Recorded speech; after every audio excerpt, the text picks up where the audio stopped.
कु जियान ने भौहें सिकोड़ी। वह लॉन्ग जियान की बड़बड़ाहट को बिल्कुल भी नहीं समझ सका। कु जियान अपने जीवन काल के अंत के करीब था, इसलिए उसका ज्ञान और अनुभव वहां मौजूद सभी लोगों से कहीं अधिक था। लांग जियांग ने न केवल स्वयं को एक पैतृक ड्रैगन के रूप में प्रकट किया था, बल्कि उसकी प्रतिभा किसी भी पैतृक ड्रैगन या प्रतिभाशाली पैतृक ड्रैगन के रिकॉर्ड से कहीं अधिक थी जो उसने कभी देखा था। उसके सम्राट, संप्रदाय के स्वामी और गठबंधन के स्वामी यह नहीं समझ पाए कि लॉन्ग जियांग की हत्या के परिणाम उनकी कल्पना से कहीं अधिक गंभीर थे। दुर्भाग्य से उनका तर्क अर्ध ईश्वर शब्द से पहले ही पूरी तरह से खत्म हो चुका था। इसके अलावा वह ये नहीं समझ पा रहा था कि लांग जियांग जैसा जीवन में एक बार आने वाला प्रतिभाशाली व्यक्ति बिना किसी सुरक्षा के और गुप्त रूप से किलिन देव क्षेत्र में क्या कर रहा था। उसके जैसे किसी व्यक्ति के साथ राजकुमारी जैसा व्यवहार किया जाना चाहिए, और फिर भी उसने ऐसा बिल्कुल नहीं किया। वह तो किलिन बोन स्पिरिट ऑर्किड के पीछे भी जा रही थी, जो एक ड्रैगन के लिए कोई खास मायने नहीं रखता था, चाहे वह कितना भी प्रभावशाली क्यों न हो। हालांकि अंत में केवल एक ही काम करना बाकी था। कुजुवान ने अंदर से आह भरी और गहन ऊर्जा की एक घातक गेंद इकट्ठा की। फिर उसने इसे लॉन्ग जियांग के सिर पर गिरा दिया। हालांकि इससे पहले कि वह लॉन्ग जियांग के करीब पहुंच पाता, हवा के एक तेज झोंके ने अचानक उसे उड़ा दिया और यहां तक कि घातक ऊर्जा को भी बिखेर दिया। उद्धरण चिन्ह, विस्मयादिबोधक चिन्ह, प्रश्नवाचक चिन्ह, उद्धरण चिन्ह। कुजुवान सदमे में मुड़ा और उसने देखा कि युनचे ठीक वहीं खड़ा है जहां वह कुछ देर पहले था। वह एक प्रश्न पूछने ही वाला था कि तभी उसकी आंखें सफेद हो गईं। जिस युनचे को वह जानता था, उसमें शांति और अहंकार का ऐसा स्तर था जो उसकी उम्र के अनुरूप नहीं था, और वह बिना किसी डर के एबिसल नाइट का भी सामना कर सकता था। ऐसा लग रहा था जैसे दुनिया में कोई भी चीज उसकी भावनाओं के लायक नहीं थी। लेकिन इस समय उनकी अस्त व्यस्त आभा ऐसी थी कि उनके आसपास का स्थान भी अस्थिर रूप से हिल रहा था। उसने किसी ऐसी चीज का भी संकेत महसूस किया, राक्षसी चीज जिसने उसकी प्राचीन आत्मा को भी भयभीत कर दिया था। तुम क्या कर रहे हो, युनचे? जिमेन बोरोव ने गहरी गुर्राहट के साथ कहा। भतीजा युन। हेलियन जुए भी गहरी भौहें सिकोड़ रहा था। किसी को भी ऐसा होने की उम्मीद नहीं थी, लेकिन ऐसा नहीं था कि युनचे कुछ भी बदल सकते थे। इसलिए समूह केवल हैरान, क्रोधित और थोड़ा सा सतर्क था। भाई युन, मो कैंगियंग ने जल्दी से उसे पकड़ लिया। क्या तुम क्या कर रहे हो? युन चे ने किसी के सवालों का जवाब नहीं दिया। वह पहले से ही खुद को शांत करने की पूरी कोशिश कर रहा था, लेकिन यह बेकार था। वह खून से सनी रेत पर घुटनों के बल बैठ गया, लॉन्ग जियांग का टूटा हुआ बायां हाथ पकड़ लिया और तीव्र कर्कश आवाज में पूछा, आप कौन हैं? कहाँ? तुमने ये कहाँ से सुना? वह एक अजीब बादल एक उज्ज्वल धुएं से मिलता है और प्रकाश देखा। वह भोर की पहली रोशनी अराजकता की हवा को भगाता है और अजीब बादल को पोषित करता है। एक साथ वे फूलों के बिस्तर के ऊपर एक होकर सोते हैं। प्रेरणा उन्हें तब मिली जब वह शेनशी को पकड़े हुए थे और फूलों के बिस्तर के ऊपर लेटे हुए थे। तब से शेनशी अक्सर उसे चिढ़ाने के लिए इस कविता का इस्तेमाल करते रहे हैं। संदर्भ को ध्यान में रखते हुए कम से कम इतना तो कहा ही जा सकता है कि यह एक शर्मनाक कविता थी। केवल 3 लोग जो इसके बारे में जानते थे वे शेनशी, स्वयं और हे लिंग थे। उन्होंने माना कि युन वुक्सिन की भी गिनती की गई थी, क्योंकि उन्होंने शेनशी की कब्र के सामने कविता सुनाई थी जब वह उन्हें संसार की निषिद्ध भूमि पर ले गए थे। हालांकि वह इसके पीछे की सच्ची कहानी नहीं जानती थी, लेकिन ये रसातल था, एक ऐसी दुनिया जो उस दूसरी दुनिया से बिल्कुल अलग थी। तो लॉन्ग जियांग नाम के इस पैतृक ड्रैगन को इसके बारे में कैसे पता चला? क्या वह शेनशी से मिली थी? क्या शेनशी अभी भी जीवित थे? क्या वह यहाँ थी? क्या वह अभी भी जीवित थी? वह युन चे ने अपनी जीभ काट ली और अंततः उससे कुछ स्पष्टता प्राप्त हुई, लेकिन जिस हाथ से उसने लॉन्ग जियांग के बाएं हाथ को पकड़ा था, वह अभी भी अनियंत्रित रूप से कांप रहा था। उनकी मानसिक दृढ़ता पहले की तुलना में कहीं अधिक थी, और रसातल में प्रवेश करने के बाद से उनका दिमाग स्थायी रूप से पूर्ण शांति की स्थिति में मौजूद था। उसे इस तरह अपना आपा नहीं खोना चाहिए था, भले ही उसे अचानक पता चल गया हो कि शेनशी अभी भी जीवित है। तो फिर उसका दिल इतना क्यों दुख रहा था? उसने खुद पर पूरी तरह से नियंत्रण क्यों खो दिया? आखिर क्यों? युन चे की आवाज सुनकर लॉन्ग जियांग ने ऊपर देखा। जब उसका चेहरा अंततः पूरी तरह से दिखाई देने लगा तो उसकी आंखें अचानक जम गईं। नहीं, यह उसके चेहरे पर दो भयानक निशानों के कारण नहीं था। ये उसकी आंखें थीं। यहां तक कि जब उसकी आंखें फोकस से बाहर हो गईं, तब भी उन्होंने हजारों सपनों और इच्छाओं को अपवर्तित कर दिया। शेन शी, वह खाली स्वर में बुदबुदाया, ठीक वैसे ही जैसे वह पहली बार शेन शी से मिला था। उसकी आंखें सितारों का सबसे सुंदर पूल थी जो उसने अपने जीवन में कभी देखा था। वह अनंत काल तक उनमें डूबने को तैयार था, भले ही वे रसातल ही क्यों न हो। ये वही आंखें थीं जिन्होंने लाखों वर्षों तक लॉन्ग बाई के सपने को नकली सपना बना दिया था। ये सोचना कि लॉन्ग जियांग की आंखें भी ऐसी ही होंगी, वह हे लॉन्ग जियांग मुस्कुराए जब उसने युन चे के सिकुड़ते विद्यार्थियों को देखा। हालांकि यह एक दयालु मुस्कान नहीं थी। यह एक खूनी मुस्कान थी जो तिरस्कार और दुख से भरी थी। मैंने नहीं सोचा था तुम्हें मेरी माँ का नाम याद होगा। युन चे का खून एक पल के लिए जम गया और फिर उसके सिर तक पहुंच गया। तुम्हारी माँ है? शेन शी, क्या आपकी माँ है? वह अपने आप पर इतना नियंत्रण नहीं रख पा रहा था कि उसने बड़ी मुश्किल से अपनी सजा पूरी की। शेन शी, ये सामग्री novelfulbook.com की है। यदि आप ये सामग्री पढ़ रहे हैं तो कृपया पढ़ना जारी रखने के लिए वेबसाइट novelfulbook.com पर जाएं। प्रति घंटे सबसे तेज अपडेट। माँ, 90 साल से कम उम्र। समय की काली लहर। 9 साल पहले इस समय उनके विचार अव्यवस्थित थे और फिर भी ये विशेष सूचनाएं बिना किसी प्रयास के सामने आ गईं और संगठित हो गईं। उस क्षण उसे ऐसा महसूस हुआ जैसे उस पर लाखों बिजली के बोल्ट गिरे हों। वह अचानक आगे झुका और बेकाबू होकर चिल्लाया, तुम्हारे पिता कौन है? क्या ये हो सकता है आप? लॉन्ग जियांग की मुस्कान बर्फीली, ठंडी और तिरस्कारपूर्ण बनी रही। मेरे कोई पिता नहीं है। वह आदमी मेरा पिता बनने के लायक नहीं है। वह उसके ठीक सामने थी और उसकी आंखें लगभग शेनशी के समान दिख रही थीं। हालांकि ये हृदय विदारक अस्वीकृति और अलगाव से भरा था। मैंने वह नाम भी त्याग दिया है जो माँ ने मुझे बहुत समय पहले दिया था, युन शी। युन चे की पुतलियां एक पल में चौड़ी हो गईं। युन शी, चकित होकर उसने उन दो बांस की पट्टियों को याद किया जो उसे उस समय संसार की निषिद्ध भूमि में दबी हुई मिली। उनमें से एक पर यू और दूसरे पर शी अक्षर उत्कीर्ण था। आखिरकार ये शी युन क्लाउड की उम्मीद नहीं था जैसा उसने सोचा था। ये था युन शी। जबकि दुनिया उसके नीचे झुकने की धमकी दे रही थी, उसके जीवन का सबसे बड़ा सवाल ये सवाल कि कैसे लॉन्गबाई ने इतनी बुरी तरह से नियंत्रण खो दिया था कि वह उस महिला को मार डालेगा जिसे वह सैकड़ों हजारों वर्षों से प्यार करता था और जिसकी रक्षा करता था, उसकी आत्मा में चुप गया। जैसा कि बाद में पता चला, शेनशी पहले से ही गर्भवती थी जब उसने संसार की निषिद्ध भूमि छोड़ दी और एक आत्मघाती मिशन पर स्टार गॉड क्षेत्र में चला गया। और बच्चे का नाम युन शी था।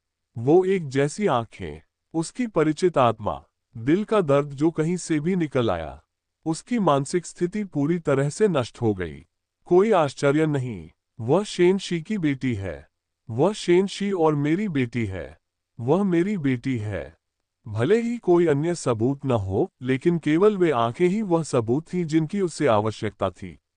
उसका खून अस्त व्यस्त तरीके से बह रहा था और उसका दिमाग एक धुंधला, अशांत समुद्र था। उसने अपनी जीभ को फिर से तब तक काटा जब तक उसका पूरा मुंह लोहे से भर नहीं गया। जैसे जैसे उसकी आंखें और विचार धीरे धीरे साफ होते गए, उसने उसके होठों के पास खून के धब्बे, उसकी खून से भीगी हुई कमीज, उसका छेदा हुआ शरीर और उसके नीचे खून का बढ़ता हुआ तालाब देखा। उसका दिल ऐसा महसूस कर रहा था जैसे उसे लाखों छोटे छोटे टुकड़ों में काट दिया गया हो। जब उसे एहसास हुआ कि वह उसकी टूटी हुई बांह को पकड़ रहा है तो उसने जल्दी से अपना हाथ वापस खींच लिया। उसने और कुछ नहीं कहा। उसने अपनी आंखें बंद कर ली, अपने फेफड़ों की सारी हवा बाहर निकाल दी, और जब उसने उन्हें एक बार फिर खोला तो वे रसातल के गड्ढे थे। जब हर कोई उसे अजीब नजरों से देख रहा था, युन चे ने धीरे से लॉन्ग जियांग को अपने बाएं हाथ में उठाया और उसे अपनी छाती से कसकर पकड़ लिया। फिर उसने बिना आवाज किए और धीरे धीरे उसे गहन ऊर्जा में लपेट लिया। जिस तरह से उनका खून एक साथ गा रहा था वह बहुत स्पष्ट था। ये बिल्कुल वैसा ही था जैसे जब उसने युन वुक्सिन को गले लगाया था। मेरी एक और बेटी है। मुझे कभी नहीं पता था कि मेरी एक और बेटी है। बस उस समय शेनशी को कितनी निराशा महसूस हुई थी। लॉन्ग जियांग ने संघर्ष नहीं किया या विरोध करने की कोशिश नहीं की, लेकिन उसकी एकाग्र न हुई आंखें किसी भी गर्मजोशी से रहित रहीं। तुम क्या कर रहे हो, युनचे? जिमेन बोरोग ने अपनी आंखें आधी सिकोड़ लीं। उसे जो उत्तर मिला वह सिंदूरी चमक थी। स्वर्ग को मारने वाली तलवार अस्तित्व में आई और एक भयानक दबाव ने हवा और रेत को नष्ट कर दिया और सभी पर भारी दबाव डाला। खो जाओ, उसने लॉन्ग जियांग को अपने बाएं हाथ से और अपनी तलवार को अपने दाहिने हाथ से पकड़ते हुए भावनाहीन होकर कहा, जो कोई भी मेरे रास्ते में खड़ा होगा वह मर जाएगा। उनके शब्दों ने सभी को एक सेकंड के लिए ब्लांच कर दिया। फिर वे धीमी और गहरी हंसी करने लगे। हे, कितना दिलचस्प है। झाई किक्सी वास्तव में गुस्से के बजाय खुश दिख रही थी। सम्राट हेलियन, ऐसा लग रहा है कि आपका भतीजा युन हमें एक सुखद आश्चर्य देने की कोशिश कर रहा है। हर कोई जानता था कि झाई किक्सी की इच्छा थी कि वह झाई लियानचिन के बाद युनचे को लाखों टुकड़ों में फाड़ सके। पहले उसके पास खुद को परेशानी में डाले बिना युनचे को नुकसान पहुंचाने का कोई तरीका नहीं था, लेकिन अब यह स्पष्ट था कि युनचे आत्महत्या कर रहा था। इस समय युनचे की पृष्ठभूमि कोई मायने नहीं रखती थी। लॉन्ग जियांग एक पैतृक ड्रैगन था और वे उसे वैसे भी मारने वाले थे। तो फिर वही युनचे से क्यों डरेगा? यदि कुछ भी हो तो यह एक पत्थर से दो पक्षियों को मारने का सही अवसर था। भतीजा युन, आप हेलियन जू स्पष्ट रूप से भ्रमित थी। क्या आप उसके पिता को जानते हैं या कुछ और? क्या आप पैतृक ड्रैगन से संबद्ध हैं? बेशक हेलियन जू युनचे को खोना नहीं चाहता था। भगवान जानता है कि उसने हेलियन लिंगजू की पहले ही लाखों बार भगवान के राज्य में शादी करने की कल्पना की थी। लेकिन अगर वह वास्तव में लॉन्ग जियांग से जुड़ा था और वह उसे ले जाने की कोशिश कर रहा था, तो युनचे ने उनके सवालों का जवाब नहीं दिया। इसके बजाय वह धीरे धीरे समूह की ओर बढ़ा, जबकि विशाल सिंदूरी तलवार भारी होती जा रही थी। हा, ये दिलचस्प है, वान लेई ने ठहाका लगाया। इससे कोई फर्क नहीं पड़ता कि उसकी पृष्ठभूमि क्या है, अंत में वह सिर्फ एक युवा है। उसने सोचा कि जब वह अभी भी किलिन देव क्षेत्र से बाहर था तो वह जो चाहे कर सकता था। जो लोग परिस्थितियों को नहीं पहचानते और उसके अनुसार कार्य नहीं करते, वे युवावस्था में ही मर जाते हैं। क्या आप जानते हैं? युनचे, हेलियन जुए की आवाज भी ऐसी गहरी हो गई थी मानो वह उसे अंतिम चेतावनी दे रहा हो। धमाका, धमाका, धमाका। युनचे रेत पर कदम रख रहा था और फिर भी ऐसा लग रहा था जैसे कोई विशाल हथौड़ा पत्थर पर प्रहार कर रहा हो। इसने पागलों की तरह सबका दिल हिला दिया। उसे नीचे रख दो, भाई युन।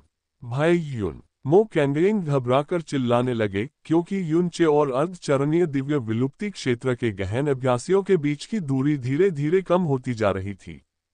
तो वह अपनी जान की कीमत पर भी उसे बचाने जा रहा है। हे, सम्राट हेलियन, जिमिन बोरोग ने उदास होकर कहा। आपको पता होना चाहिए कि अगर लॉन्ग जियांग इस जगह को जीवित छोड़ देता है तो इसके क्या परिणाम होंगे। ये स्पष्ट है कि युनचे का भी उसके साथ किसी प्रकार का विशेष रिश्ता है। यदि लॉन्ग जियांग मर जाता है लेकिन युनचे चला जाता है, तो आपको क्या लगता है कि जब वह किलिन देव क्षेत्र छोड़ देगा तो वह क्या करेगा? सचमुच हमें आभारी होना चाहिए कि उसने अचानक मूर्ख बनने का फैसला कर लिया है। यदि उसने अज्ञानता का दिखावा किया होता और चुप्पी का दिखावा किया होता, भगवान ही जाने क्या हुआ होता। झाई किक्सी की आवाज तब गहरी हो गई जब वह मुड़ा। उसका रुख स्पष्ट है। सम्राट हेलियन, आप अभी भी उसका बचाव नहीं करने जा रहे हैं, है ना? हेलियन जुए को एक बड़े संघर्ष से गुजरना पड़ा। अंत में उसने कहा, कुजियान, उसे पकड़ लो। उन्होंने मारना के स्थान पर पकड़ना शब्द का प्रयोग किया। स्पष्टतः वह अभी भी युनचे के बारे में अपने भ्रम को छोड़ नहीं सका। कुजियान ने आदेश स्वीकार कर लिया और अपनी बाहें ऊपर उठा ली, लेकिन हमला करने से पहले ही वह अचानक स्तब्ध रह गया। वह युनचे का सबसे करीबी व्यक्ति था, इसलिए वह उसकी आभा को महसूस कर सकता था और उसकी डरावनी आंखों को पूरी तरह से देख सकता था। इस समय युनचे पहले से बिल्कुल अलग व्यक्ति लग रहे थे।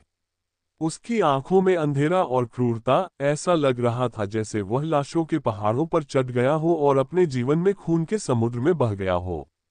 उसने कसम खाई कि उसने अपने जीवन में कभी इतनी भयानक आभा और नजर महसूस नहीं की थी।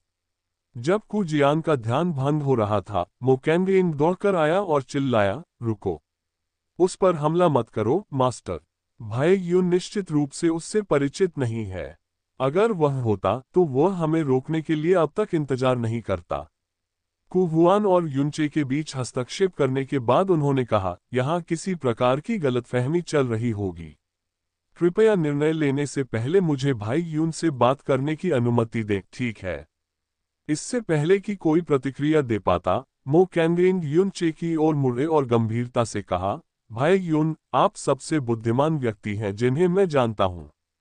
आपको पता होना चाहिए कि आप उसे किसी भी तरह से नहीं बचा सकते। अगर आप उसे अभी नीचे रख दे तो अभी भी देर नहीं हुई है। धमाका! युनचे की प्रतिक्रिया एक और कदम आगे बढ़ाने की थी। यह इतना जोरदार था कि मो कैंगेन को ऐसा महसूस हुआ जैसे वह अपने दिल पर पैर रख रहा हो। उन गहरी काली, अथाह आंखों ने विशेष रूप से उसके दिल को पागलों की तरह जकड़ लिया। मो कैंगेन ने अपने दांत पीस लिए और अचानक खुद को युनचे की ओर फेंक दिया। उसने मुट्ठी भर विनाशकारी पृथ्वी ऊर्जा जुटाई और लोंग जियान को पकड़ लिया। कु जुबान चिल्लाया, उसके करीब मत जाओ। बूम! मो कैंगेन अचानक हवा में जम गए। उसके हाथ में मौजूद विनाशकारी शक्ति लोंग जियान से संपर्क बनाने से बहुत पहले ही नष्ट हो गई। उसके चेहरे पर अविश्वास का भाव जम गया था और उसकी फैली हुई आंखें धीरे धीरे उस विशाल सिंदूरी तलवार की ओर झुकी हुई थी जो उसके धड़ में घुस गई थी। मैंने कहा, जो कोई भी मेरे रास्ते में खड़ा होता है, मर जाता है, युनचे ने कर्कश स्वर में कहा। उसकी काली आंखें पूरी तरह से उस गर्मजोशी और सौम्यता से रहित थीं जिससे मो कैंगेन परिचित थे। वास्तव में वह उसे उदासीनता से देख रहा था जैसे वह एक चींटी को मार रहा हो। क्या तुम बहरे हो? धमाका! मो कैंगेन ऐसे ही लाखों टुकड़ों में बिखर गया। खून और हिंसा के धब्बे ने सभी की दृष्टि को अस्पष्ट कर दिया और उनके दिलों को छेद दिया। कोई भी बता सकता है कि मो कैंगेन युनचे को बचाने की पूरी कोशिश कर रहा था, यहां तक कि उसने 11 half step divine extinction realm विशेषज्ञों के खिलाफ अपनी जान जोखिम में डाल दी थी। उनका अचानक हमला भी विशुद्ध हताशा में किया गया निर्णय था। वह इससे लोंग जियान को मारने की उम्मीद कर रहा था ताकि युनचे वह घातक गलती न कर दे जिसके कारण उसकी मौत हो जाए। लेकिन इससे पहले कि जिमेन बोरोग और अन्य लोग उस पर अपना क्रोध भड़का पाते, युनचे, वही आदमी जिसे बचाने के लिए वह अपना सब कुछ दे रहा था, ने उसे एक ही हमले में मार डाला। आसमान से युनचे पर खून की बारिश हुई। हालांकि उसकी आंखों में अनिच्छा या झिझक का एक टुकड़ा भी नहीं था। कु जियान जम गया। हेलियन जुए, झाई केक्सी और बाकी सभी भी स्तब्ध रह गए। युनचे, तुम? हेलियन जुए का चेहरा सदमे और अविश्वास से विकृत हो गया। तुम क्या कर रहे हो? उसने इसकी आशा नहीं की थी। इस समय उनके दिमाग में समझ सबसे दूर की बात थी। धमाका! उन्हें जो एकमात्र प्रतिक्रिया मिली वह एक अविश्वसनीय कदम था और इस बार हेलियन जुए का दिल भी उसके साथ उछल पड़ा। जिमेन बोरोग, झाई केक्सी और वान लेई भी अब मुस्कुरा नहीं सकते थे। चौंकाने वाली क्रूर हत्या और हत्या का इरादा इतना गहरा था कि यह लगभग कल्पना से परे था। इन सबने उनके दिलों में बेचैनी की भावना पैदा कर दी। एक विस्फोटक शोर ने अस्थायी सन्नाटे को तोड़ दिया। ये कु जियान ही था जिसने अपनी बाह को चट्टान में बदल दिया और युनचे के दिल पर विनाशकारी हमला किया। चूंकि उसकी आंखें गहन ऊर्जा से चमक रही थीं, इसलिए ये कहना असंभव था कि उसने दर्द, दुख या दोनों में हमला किया था। जहां भी उसके हाथ पहुंचे, अंतरिक्ष परतों में अलग हो गया और उसके नीचे रेत का समुद्र 3000 मीटर गहरी रेतीली खाई में विभाजित हो गया। उसके पास ज्यादा समय नहीं बचा था। हर बार जब वह हमला करता तो उसका जीवन काल थोड़ा और कम हो जाता। उसे याद नहीं आ रहा था कि आखिरी बार उसने कब पूरी ताकत लगा दी थी, लेकिन अभी उसकी शक्ति का हर टुकड़ा भाग्यवादी दृढ़ संकल्प से भरा हुआ था। यह दृढ़ संकल्प इसलिए नहीं था क्योंकि युनचे ने अपने शिष्य मो कैंगेन की हत्या कर दी थी। ऐसा इसलिए था क्योंकि उसे युनचे से बड़ा खतरा महसूस हुआ था। वह सिर्फ एक दिव्य सम्राट था, और फिर भी उसकी आंखें और अंधकार, हर बार जब वह उसकी आंखों में देखता तो उसे ऐसा लगता जैसे उसे एक अथाह काले रसातल में खींचा जा रहा हो, एक ऐसी खाई जिससे वह कभी बच नहीं सका। उनकी सौम्यता और मिलनसारिता नकली थी। मो कैंगयिन के साथ उनका रिश्ता फर्जी था। हेलियन लिंजू के साथ उनकी निकटता नकली थी। यहाँ तक कि यह तथ्य कि उसे हेलियन लिंजू और मो कैंगयिन ने बचाया था, नकली था। ऐसा कहा जाता था कि मृत्यु के कगार पर खड़ा व्यक्ति भाग्य की झलक पा सकता है। अब जबकि युन चे ने अपना भेष उतार दिया था, कु जियान ने जो देखा वह एक विश्व विनाशकारी शैतान देवता था जिसने अपनी मानवता और भावनाओं से सभी संबंध तोड़ लिए थे। युन चे की आंखों में दुनिया तेजी से काली हो गई क्योंकि कु जियान की घातक चट्टानी शक्तियां परत दर परत उसके सामने के स्थान पर हावी हो गईं। इसके साथ एक पीसने वाली आवाज भी थी जो निराशा में डूबे एक विशालकाय व्यक्ति की क्रोधित दहाड़ की तरह लग रही थी। युन शी की रक्षा के लिए अपनी 60% शक्ति समर्पित करते हुए तथा शेष शक्ति को अपने दाहिने हाथ में लेते हुए युन चे ने हेवन स्मिटिंग डेविल स्लेयर तलवार से ऊपर की ओर छलांग लगाए। काबूम! रेत उल्टी हो गई और चट्टान फट गई। एक विस्फोट इतना जोरदार था कि किलिन देव क्षेत्र के आधे से अधिक लोग हिल गए, जिससे उनके कान बहरे हो गए क्योंकि वे कम से कम 2 मीटर पीछे उड़ गए। उसके पैरों के नीचे की धरती पागलों की तरह फट गई और फट गई। कु जियान को देखने के पहले दिन से ही युनचे को ये पता चल गया था कि उसकी गहन ऊर्जा अपार है। यद्यपि यह उस समय मो बेचैन, नान झाओमिंग और नान झाओगुआन के साथ आए जमींदारों से अतुलनीय था, फिर भी ये लोंग बाई के अनुचरों से अधिक विशाल था। युन चे उस समय की तुलना में थोड़ा अधिक शक्तिशाली था जब उसने लांग बाई से लड़ाई की थी, लेकिन वह अपनी ताकत का केवल 40% ही उपयोग कर रहा था। स्वाभाविक रूप से कु जियान उसे थोड़ा पीछे धकेलने में सक्षम था। जहां तक 11 अर्धचरणीय दिव्य विलुप्ति क्षेत्र विशेषज्ञों का प्रश्न है, वे सभी नान झाओमिंग और नान झाओगुआंग जितने ही शक्तिशाली थे। हेलियन जुए और बाकी सभी लोग हैरान दिखे। कु जियान ने अपनी सारी शक्ति अपने हमले में लगा दी थी। कोई यह कह सकता है कि यह पृथ्वी तत्व दिव्य गुरु द्वारा प्रकट की जा सकने वाली सबसे बड़ी शक्ति थी। और उसने बस इतना ही किया, युन चे को थोड़ा पीछे धकेल दिया। इसका मतलब यह था कि युन चे, एक दिव्य संप्रभु, ने एक हाथ से एक शिखर दिव्य गुरु के पूर्ण शक्ति वाले हमले को रोक दिया था। इसका यह भी अर्थ था कि किलिन ईश्वर सम्मेलन में उन्होंने जो अद्भुत कौशल प्रदर्शित किया, वह उनकी पूरी शक्ति नहीं थी।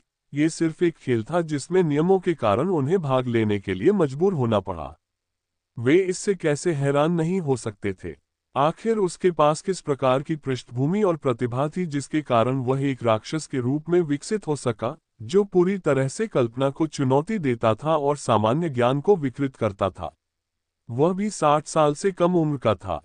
यदि इस राक्षस को बढ़ने दिया जाए तो वह निश्चित रूप से उन्हें कीड़े की तरह कुचल सकता है।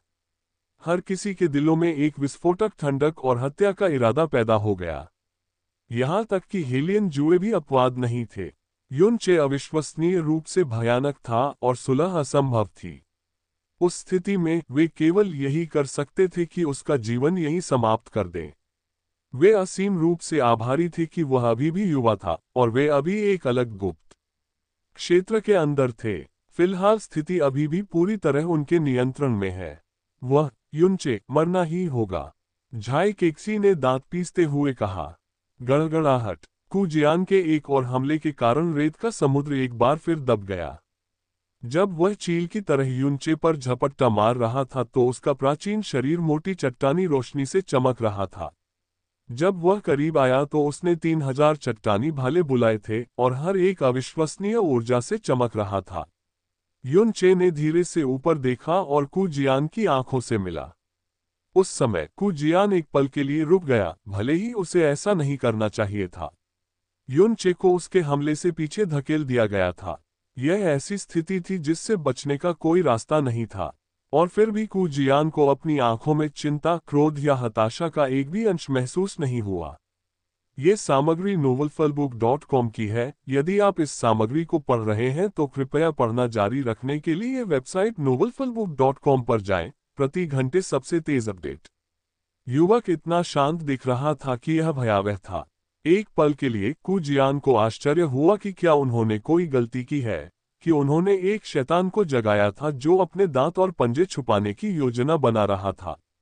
धमाका! सिंदूरी तलवार रेत के समुद्र में गहराई तक डूब गई और युनचे के हाथ में पीले दिव्य प्रकाश की एक गेंद दिखाई दी। ये केवल हथेली के आकार का था और फिर भी इसने एक पल में सभी की आंखों और उनकी आत्माओं को पकड़ लिया। 3000 चट्टानी भालों की गहरी रोशनी शानदार थी, लेकिन ये पीली रोशनी आसानी से उससे 1000 गुना गहरी थी। वह क्या है? युनचे के हाथ में विधर्मी ईश्वर का बीज था जो उसे मृत किलिन ईश्वर से प्राप्त हुआ था। दुर्भाग्यवश उनके पास इसे पूरी तरह आत्मसात करने का समय नहीं था, करीब भी नहीं। हालांकि विधर्मी ईश्वर बीज किलिन ईश्वर की अंतिम दिव्य उत्पत्ति से ओतप्रोत था। ये सब, यदि उसने अंतिम विधर्मी ईश्वर बीज को अवशोषित करते समय इसे परिष्कृत किया होता तो उसकी खेती में तेजी से सुधार हुआ होता। हालांकि इससे कोई फर्क नहीं पड़ा। बिना कोई हंगामा मचाए पीछे हटने की उनकी योजना, थोड़े ही समय में खेती के स्तर को आसमान छूने का उनका मौका, अब इनमें से कोई भी बात मायने नहीं रखती थी। रसातल एक ऐसी जगह थी जहां उसे जो कुछ भी छू सकता था उसे बेरहमी से काटना पड़ता था ताकि वह एक मशीन की तरह ठंडे और पूरी तरह से काम कर सके। लेकिन जिस महिला को वह अभी ले जा रहा था वह उसकी बेटी थी। रसातल में हर चीज से ज्यादा उसकी सुरक्षा मायने रखती थी। धमाका! उसने विधर्मी परमेश्वर के बीज को अपनी छाती में कुचल दिया। उन्होंने मो बेचेन के खिलाफ लड़ाई के दौरान अपनी सभी दिव्य उत्पत्ति का बलिदान दे दिया था। हालांकि विधर्मी ईश्वर बीज को किलिन ईश्वर की आदिम दिव्य उत्पत्ति में शामिल किया गया था, वह जो विरासत से पूरी तरह से अछूता, क्षतिग्रस्त और विकृत न हो। अकेले भार क्षमता के संदर्भ में ये ईश्वर क्षेत्र में उनके द्वारा बलिदान किए गए किसी भी दिव्य मूल से अधिक था, इसलिए ये पर्याप्त था उसके लिए रसातल में एक बार भगवान ऐश को सक्रिय करने के लिए। बूम! कोई दर्दनाक या मुक्तिदायक दहाड़ नहीं थी, वहां केवल मांस और रक्त का विस्फोट हो रहा था और एक शॉकवेव थी जिसने एक पल में 50,000 किलोमीटर रेत को अपनी चपेट में ले लिया। कु जियान को शॉकवेव ने तुरंत पीछे धकेल दिया। उसके 3000 भालों में से आधे टुकड़े टुकड़े हो गए। उसके पीछे उसने हैरान होकर रोने और अविश्वासपूर्ण चीखों का शोर सुना। उसके सामने वह एक सिंदूरी तलवार की किरण और खून से सनी आंखों की एक जोड़ी के अलावा कुछ नहीं देख सकता था जो रसातल की एक जोड़ी जैसी दिखती थी। वह उसके बचे हुए भालों को टुकड़े टुकड़े करके विघटित कर रहा था, कुचल नहीं रहा था बल्कि विघटित कर रहा था। उसके मुरझाए हुए चेहरे पर दबाव आने से पहले ही वह विकृत होता रहा, जब तक कि उसके चेहरे पर केवल रंगीन आंखें ही दिखाई देने लगीं। उसकी आंखों में अंतिम रोशनी डर नहीं थी, ये नासमझी थी, उस तरह की नासमझी जो केवल एक पागल सपने में ही मौजूद होनी चाहिए। पशिश! युनचे ने कु जियान के पास से कदम रखा और 3000 चट्टानी भाले जुगनू की तरह रेत में गायब हो गए। फिर बूढ़ा दिव्य गुरु और उसके शरीर को ढकने वाला गहरा प्रकाश दो टुकड़ों में टूट गया और बार बार फट गया। जब सब कुछ कहा और किया गया तो केवल खून की बारिश और एक अंतहीन रेत का तूफान बचा था। 11 जोड़ी पुतलियां बेतहाशा फैल गईं और सिकुड़ गईं। यह ऐसा था मानो असंख्य संख्या में रक्त चूसने वाले प्रेत उनका रक्त चूस रहे हों। आधा भगवान ज़िमिन बोरोग एकमात्र व्यक्ति था जो अपने गले से कुछ शब्द निकालने में कामयाब रहा। अपने जीवन में पहली बार वह अपनी आंखों या अपनी आध्यात्मिक धारणा पर विश्वास करने में असमर्थ था, चाहे कुछ भी हो। इस समय तक उन्होंने कई बार ज़िमिन बोयुन से अर्ध ईश्वर के दबाव को महसूस किया था। ये कहा जा सकता है कि वह इससे भली भांति परिचित थे और एक दिन अर्ध ईश्वर बनने की उनकी इच्छा का तो कहना ही क्या। युनचे की आभा अभी भी एक दिव्य संप्रभु की थी और फिर भी यह अविश्वसनीय दबाव जिसने उसके अंगों को पानी में बदल दिया और उसकी आत्मा को एक पत्ते की तरह हिला दिया, चाहे उसने कितना भी विरोध करने की कोशिश की हो, ये स्पष्ट रूप से एक अर्धईश्वर का दबाव था।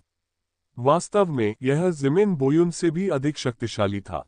नहीं, सिर्फ इतना ही नहीं, यह मो बेचेन से थोड़ा अधिक शक्तिशाली था, वह व्यक्ति जो किलिन रसातल क्षेत्र के एक किंवदंती के रूप में प्रसिद्ध था। इससे पहले कि उनका सदमा भय में बदल पाता, दुर्स्वप्न जैसा दबाव अचानक करीब आ गया। युनचे का पहला लक्ष्य उसके सबसे करीब खड़ा व्यक्ति हिलियन जुए था। जबकि भगवान ऐश सक्रिय थे, ताकत शायद ही युन चे के पास एकमात्र शक्ति थी। वो पलक झपकते ही हिलियन जुए के सामने प्रकट हो गया और सम्राट इतना स्तब्ध रह गया कि वह केवल अपनी भुजाएं उठाने में कामयाब रहा। एक जोरदार विस्फोट हुआ क्योंकि उसके दोनों अग्रबाहु परमाणुओं में चूर्णित हो गए। उसका खून से सना शरीर और उसकी चीखें भगवान जाने रेत में कितनी गहराई तक डूब गईं। गड़गड़ाहट। वह बस मुड़ रहा था, लेकिन उसने गड़गड़ाहट की आवाज निकाली। भागने का विचार ज़मीन बोरोव के दिमाग में आया ही था कि अगली बार सिंदूरी रोशनी उसके सामने आ गई। उसे तुरंत ऐसा महसूस हुआ जैसे वह लाखों पहाड़ों पर बैठा हो और सांस लेने में असमर्थ हो।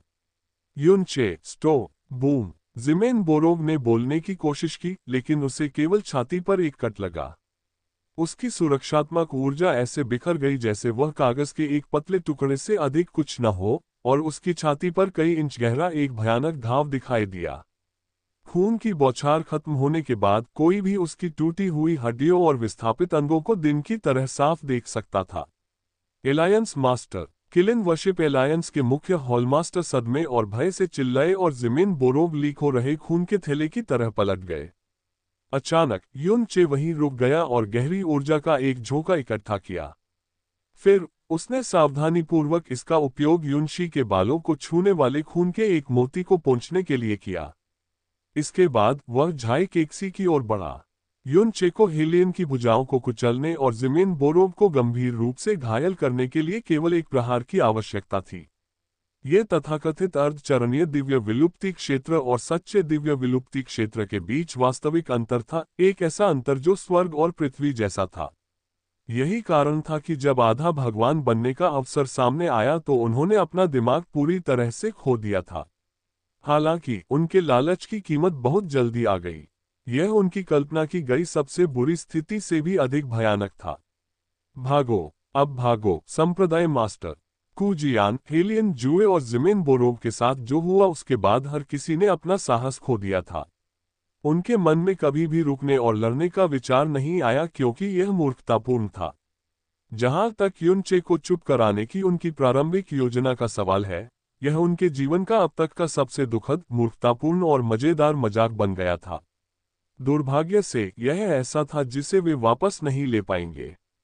ऐसा प्रतीत होता है कि झाई केक्सी को बोल्डर प्रोफाउंड संप्रदाय में अविश्वसनीय रूप से सम्मानित किया गया था, क्योंकि 3 बुजुर्गों ने वास्तव में उसे सुरक्षित स्थान पर धकेलने और युन चे पर हमला करने का फैसला किया था ताकि उसे समय मिल सके। झाई केक्सी को उनकी संयुक्त ताकत ने कम से कम 5 किलोमीटर तक धकेल दिया और उसने पीछे मुड़कर नहीं देखा। अपनी पूरी ताकत लगाते हुए वह एक कुत्ते की तरह अपनी पूंछ पैरों के बीच रखकर बाहर निकलने की दिशा में उड़ गया।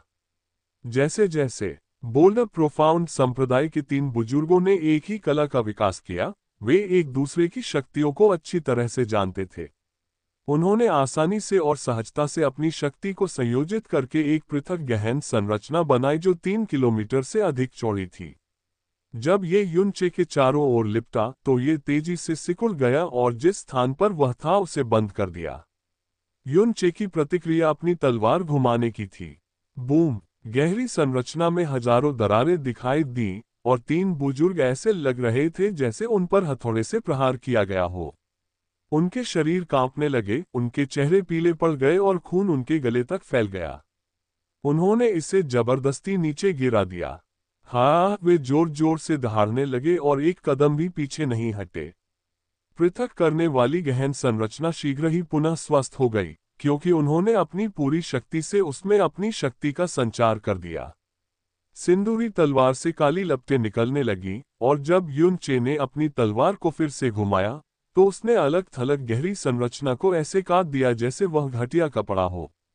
गहन संरचना ढह गई और बड़े पैमाने पर पलटाव के कारण तीनों बुजुर्गों को पागलों की तरह खून उगलना पड़ा।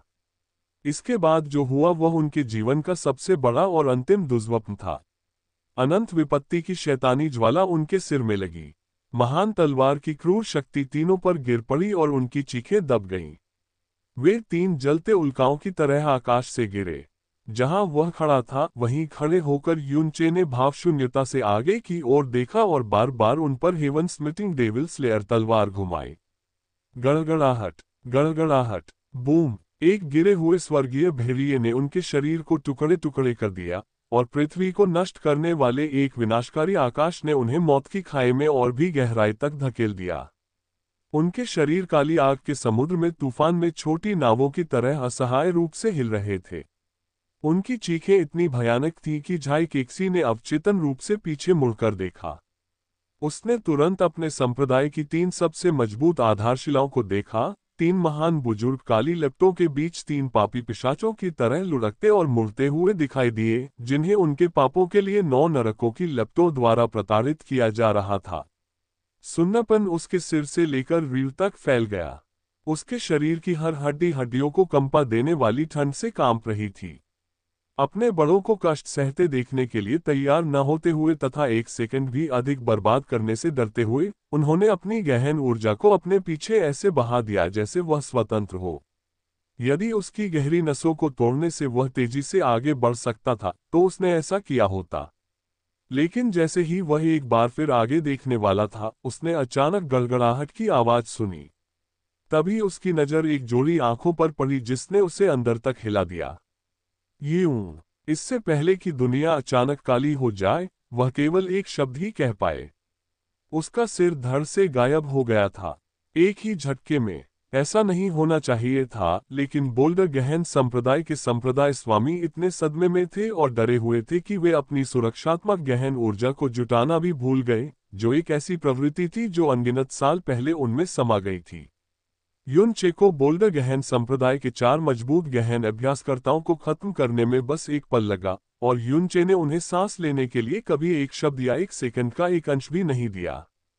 क्यों? क्योंकि घटनास्थल पर मौजूद सभी लोग ऐसे लोग थे जो मरने के लायक थे, क्योंकि उन्होंने एक अक्षम्य पाप किया था। जिमेन बोरोव का मुख्य हॉलमास्टर अपने गठबंधन मास्टर को लेकर जितनी जल्दी हो सके उत्तर की ओर भाग रहा था। 1000 ब्लेड संप्रदाय के 4 गहन अभ्यासकर्ता पहले ही रेत के समुद्र में गोता लगा चुके थे और अलग अलग दिशाओं में भी भाग रहे थे। 1 आखिरकार वे अर्धचरणीय दिव्य विलुप्ति क्षेत्र के गहन अभ्यासी थे। जब युन चे बोल्डर प्रोफाउंड संप्रदाय के 3 बुजुर्गों और झाई केक्सी का कत्लेआम कर रहा था, तब बाकी लोग लगभग 50 किलोमीटर दूर भाग चुके थे। युन चे पलट गया। उसकी आध्यात्मिक धारणा में पलायन करने वाली आभा इतनी स्पष्ट महसूस हुई कि वह व्यावहारिक रूप से उन्हें छू सकता था।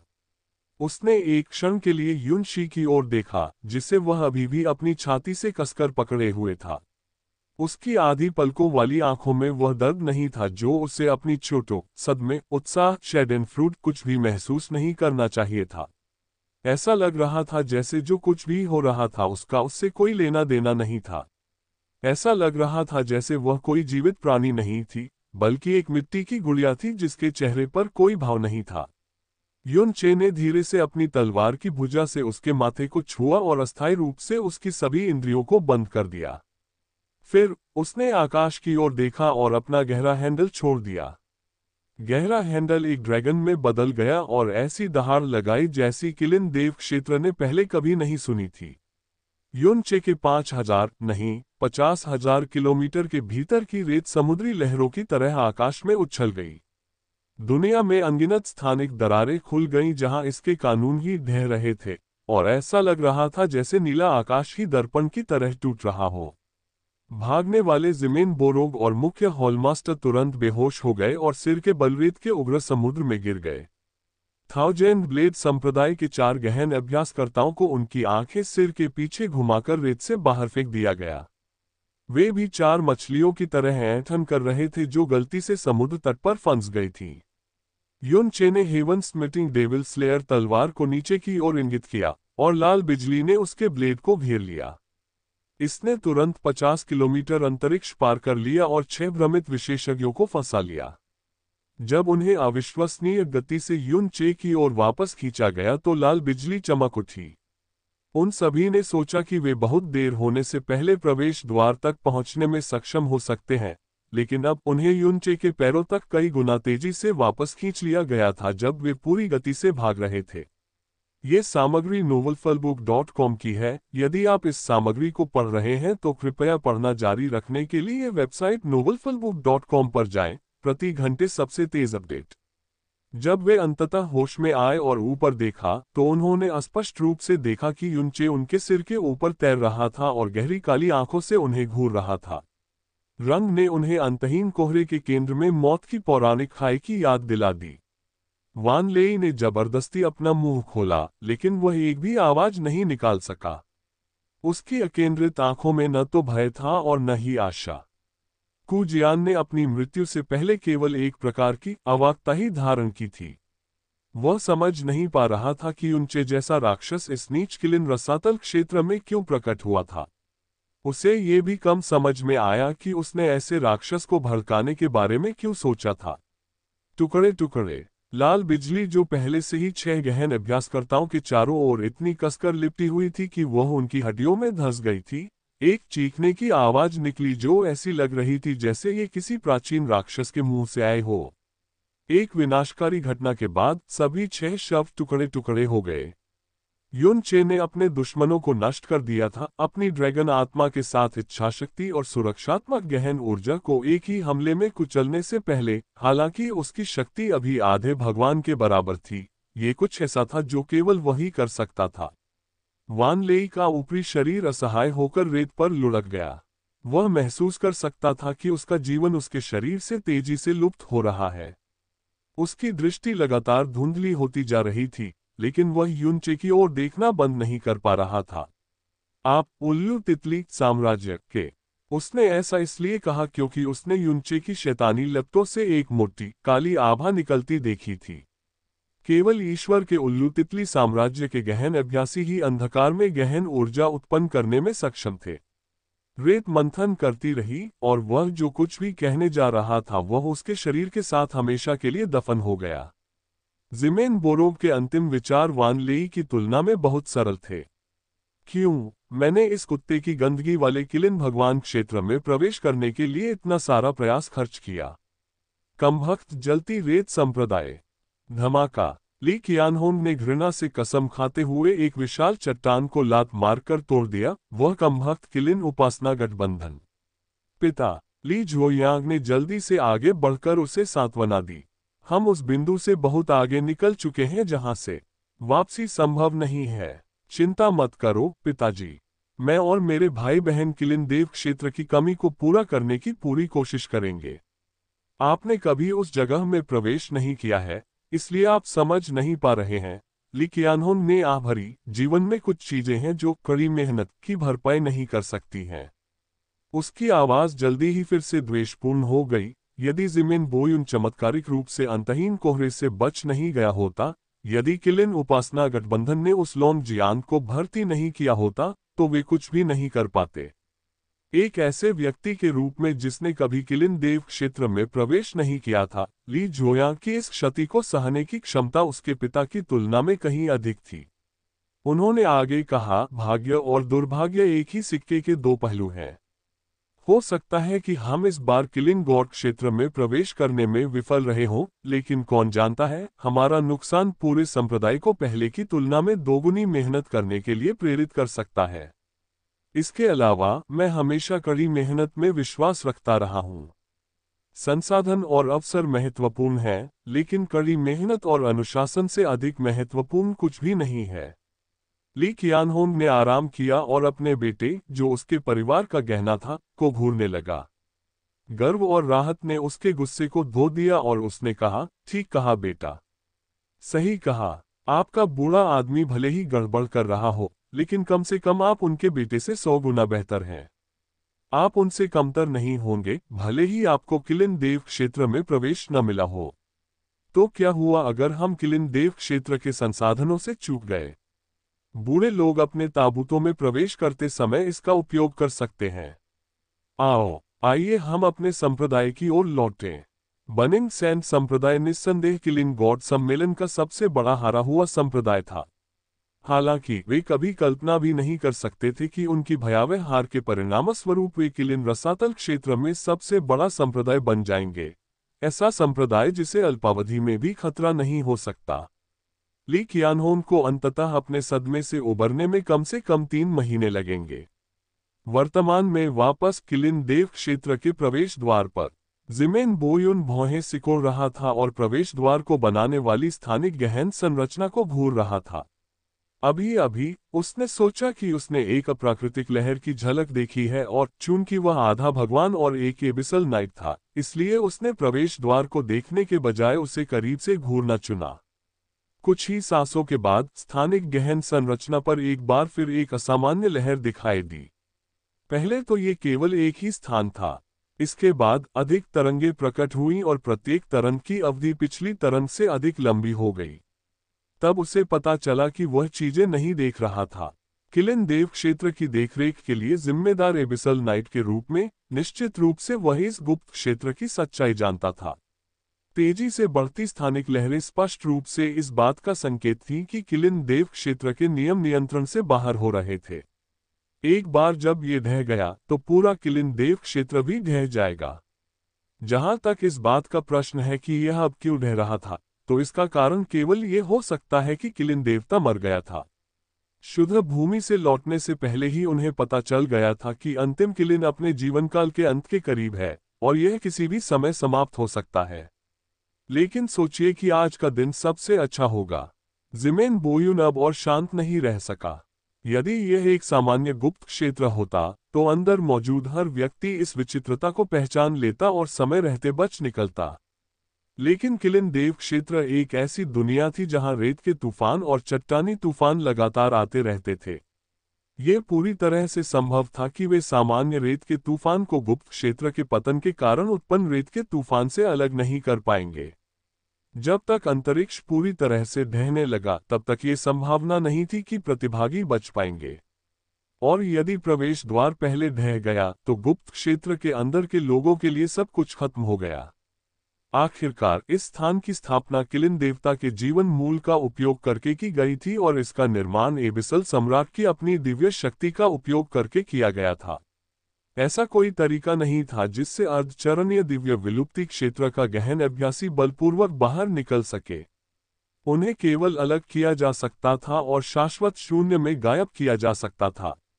जिमेन बोयुन को इस बात की परवाह नहीं थी कि अन्य लोग मर गए या नहीं, लेकिन जिस भाई का वह सबसे अधिक सम्मान करता था, किलिन उपासना गठबंधन का मूल और उनके सबसे प्रतिभाशाली शिष्य जिनमें उसका अपना बेटा और भतीजा भी शामिल थे, सभी वहां मौजूद थे। वह इतना अधीर हो गया कि उसने प्रवेश द्वार से घुसने की कोशिश की। धमाका! जैसा कि अपेक्षित था, उसे केवल एक भयानक रिबाउंड महसूस हुआ जिसने उसे कुछ किलोमीटर तक उड़ने के लिए प्रेरित किया और उसकी ऊर्जा और रक्त को उत्तेजित किया। प्रवेश द्वार पर प्रतिबंध स्वयं एबिसल सम्राट द्वारा लगाया गया था। यहां तक कि एक एबिसल नाइट भी बलपूर्वक इसका उल्लंघन नहीं कर सकता था। किलिन देव क्षेत्र पहले से ही अधिकतम क्षमता पर था, इसलिए वह किलिन देव क्षेत्र के गहन अभ्यासी को भी पकड़कर प्रवेश द्वार से बाहर नहीं फेंक सकता था ताकि अन्य लोगों को चेतावनी दे सके। जिमेन बोयुन ने गहरी सांस ली और प्रवेश द्वार को घूरने लगा। उसने खुद को शांत होने के लिए मजबूर किया। किलिन देव क्षेत्र के बाहर से वह कुछ नहीं कर सकता था। वह केवल ये प्रार्थना कर सकता था कि जिमेन बोरोग या कोई भी किलिन वर्शिप एलायंस सदस्य स्थिति को नोटिस करेगा और जितनी जल्दी हो सके भाग जाएगा। लाल बिजली रेत पर घूमती रही, लेकिन शव बहुत पहले ही गायब हो चुके थे। लुढ़कती रेत ने उन्हें इतनी गहराई से दफना दिया था कि खून का एक निशान भी दिखाई नहीं दे रहा था। हालांकि युन चे नहीं गए। इसके बजाय उसने हेवन स्मिटिंग डेविल स्लेयर तलवार उठाए और उसे भारी रूप से नीचे गिरा दिया। बूम! 3 किलोमीटर रेत हवा में उछाली गई। इसने प्रकाश को मिटा दिया और आकाश को ढक लिया। जब वह नीचे गिरा तो एक झुकी हुई आकृति भी आकाश से नीचे गिर गई। उसकी बाहें खून से लथपथ थीं और वह डर से कांप रहा था। दूसरे के नीचे खुद को पूरी तरह से छुपाने से उसकी लगभग सारी इच्छाशक्ति समाप्त हो गई थी, लेकिन वह अभी भी इस अकल्पनीय दुष्स्वप्न से बचने में असमर्थ था। दिव्य पुत्र युन, संप्रभु युन, हेलियन जुए ने अपने हाथों और घुटनों पर डरकर भीख मांगी। मुझे पता है तुम मुझे नहीं मारोगे, लिंगजू की वजह से। आप चाहें तो लिंगजू ले सकते हैं, आप जो चाहें ले सकते हैं। हर बार जब वह एक शब्द कहता था तो उसका शरीर कम से कम 10 बार कांपता था, लेकिन फिर भी वह एक चापलूसी भरी मुस्कान बिखेरने की पूरी कोशिश कर रहा था। वह अपने आंतरिक अंगों में दरारें फैलती हुई महसूस कर सकता था। जैसा कि बाद में पता चला, ये कहावत कि आतंक से पीड़ित होने पर किसी के आंतरिक अंग टूट जाएंगे, आखिरकार सिर्फ एक कहावत नहीं थी। युन चे ने हेलियन जुए पर एक नज़र भी नहीं डाली और न ही गॉड ऐश को रद्द किया। उसने बस युनशी को कसकर गले लगाया, पुष्टि की कि उसके घाव नियंत्रण में है, और पश्चिम की ओर उड़ गया। ये वह जगह थी जहां से निकास था। हेलियन जुए मांस के पोखर की तरह ढह गया। लेकिन इससे पहले कि वह राहत की सांस ले पाता, युनचे का गहरा हैंडल एक सुनहरे कौवे में बदल गया और सीधे उसके शरीर में घुस गया। इसके बाद उसने युनचे का पीछा किया, जो पहले ही क्षितिज में गायब हो चुका था। बूम! सुनहरे सूरज ने हेलियन जुए को तुरंत अपनी चपेट में ले लिया। सम्राट केवल एक निराशाजनक चीख ही निकाल पाया, इससे पहले कि वह जलकर हड्डियों के ढेर में तब्दील हो गया और फिर राख के ढेर में तब्दील हो गया। भयंकर गर्जना, विस्फोट, प्रचंड रेत के तूफान, कांपता हुआ अंतरिक्ष और बिखरता आसमान प्रवेश द्वार के पास अभी भी प्रतीक्षा कर रहे गहन साधकों की नजरों से बच नहीं पाए। वे इसे हल्के ढंग से कहने से डरते थे। पूर्व में क्या हो रहा है? वे किलिन बोन स्पिरिट ऑर्किड को लेकर एक दूसरे से नहीं लड़ रहे हैं, है ना? क्या हमें मदद के लिए आगे बढ़ना चाहिए? नहीं। यदि संप्रदाय के स्वामी को हमारी आवश्यकता होती तो वे हमें ध्वनि संदेश भेजते। वह भयानक दहाड़ क्या ये लॉन्ग जियान की थी? इसके अलावा हमारे आसपास का स्थान इधर उधर हिल रहा है और टूट रहा है। क्या ये हो सकता है? जिमेन होंग ने पहले भी जिमेन बोयुन से किलिन देव क्षेत्र के बारे में कई कहानियां सुनी थी, इसलिए वह 2 और 2 को एक साथ रखने में सक्षम था। क्या ऐसा हो सकता है कि किलिन देव क्षेत्र ढहने वाला है? ऐसा लगता है कि पूर्व की ओर स्थित किलिन प्रकाश खत्म हो गया है। हे, आप इस बारे में बहुत अधिक सोच रहे हैं, जिमिन क्यूई ने उपहास किया। किलिन रसातल क्षेत्र में हर कोई, चाहे वे लोग हो जो किलिन भगवान क्षेत्र में प्रवेश कर चुके हो या नहीं, जानते हैं कि यह स्थान लगातार रेत के तूफानों और चट्टानी आपदाओं से भरा रहता है। क्या आपको इतना डराने के लिए बस इतना ही काफी है, युवा गठबंधन मास्टर? उसने निकास द्वार की ओर इशारा करते हुए कहा, यदि आप डरे हुए हैं तो आप तुरंत बाहर निकल सकते हैं। लेकिन याद रखो चाचा ने क्या कहा था, एक बार जब आप बाहर निकल जाएंगे तो आप फिर कभी इसमें प्रवेश नहीं कर पाएंगे। आखिरकार अथाह सम्राट का उपहार कायरों के लिए उपयुक्त नहीं है। जिमेन क्यूई वह व्यक्ति थे जिन्हें जिमेन बोरोग और जिमेन बोयुन दोनों ने अपनी पीढ़ी का सबसे प्रतिभाशाली गहन अभ्यासकर्ता माना था। स्वाभाविक रूप से वह किलिन उपासना गठबंधन के उत्तराधिकारी जिमेन होन को बहुत नापसंद करता था और अक्सर उसका अपमान करने के बहाने ढूंढता था। जिमेन होन ने गहरी भौहें सिकोड़ी लेकिन कुछ नहीं कहा। उन्होंने निश्चित रूप से बाहर निकलने की दिशा में एक कदम भी नहीं उठाया। अचानक पूर्व की ओर का आकाश अस्वाभाविक रूप से विकृत हो गया। इसके तुरंत बाद गड़गड़ाहट की आवाजें आने लगीं। पहले तो उन्होंने सोचा कि यह एक सामान्य गड़गड़ाहट है, लेकिन यह तब तक तेज होती गई जब तक ऐसा महसूस नहीं हुआ कि एक के बाद एक 10,000 गड़गड़ाहटें हो रही हैं। क्या है? वाह! गड़गड़ाहट! जब रेत का चक्रवात बिना किसी चेतावनी के आया तो भीड़ सहज रूप से चिल्लाने लगी। उनमें से आधे से अधिक लोग एक पल में जमीन पर गिर गए।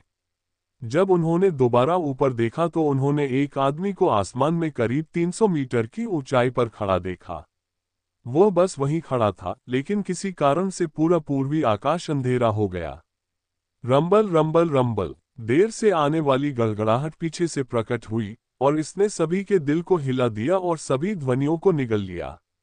जब भीड़ की बिखरी हुई आंखें अंततः आकाश में आदमी पर ध्यान केंद्रित करने में कामयाब रहीं, तो उन्हें एहसास हुआ कि वह वास्तव में अकेला नहीं था।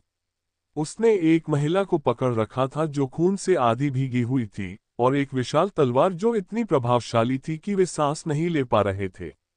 युन चे! वे सदमे और भ्रम में बुदबुदाए।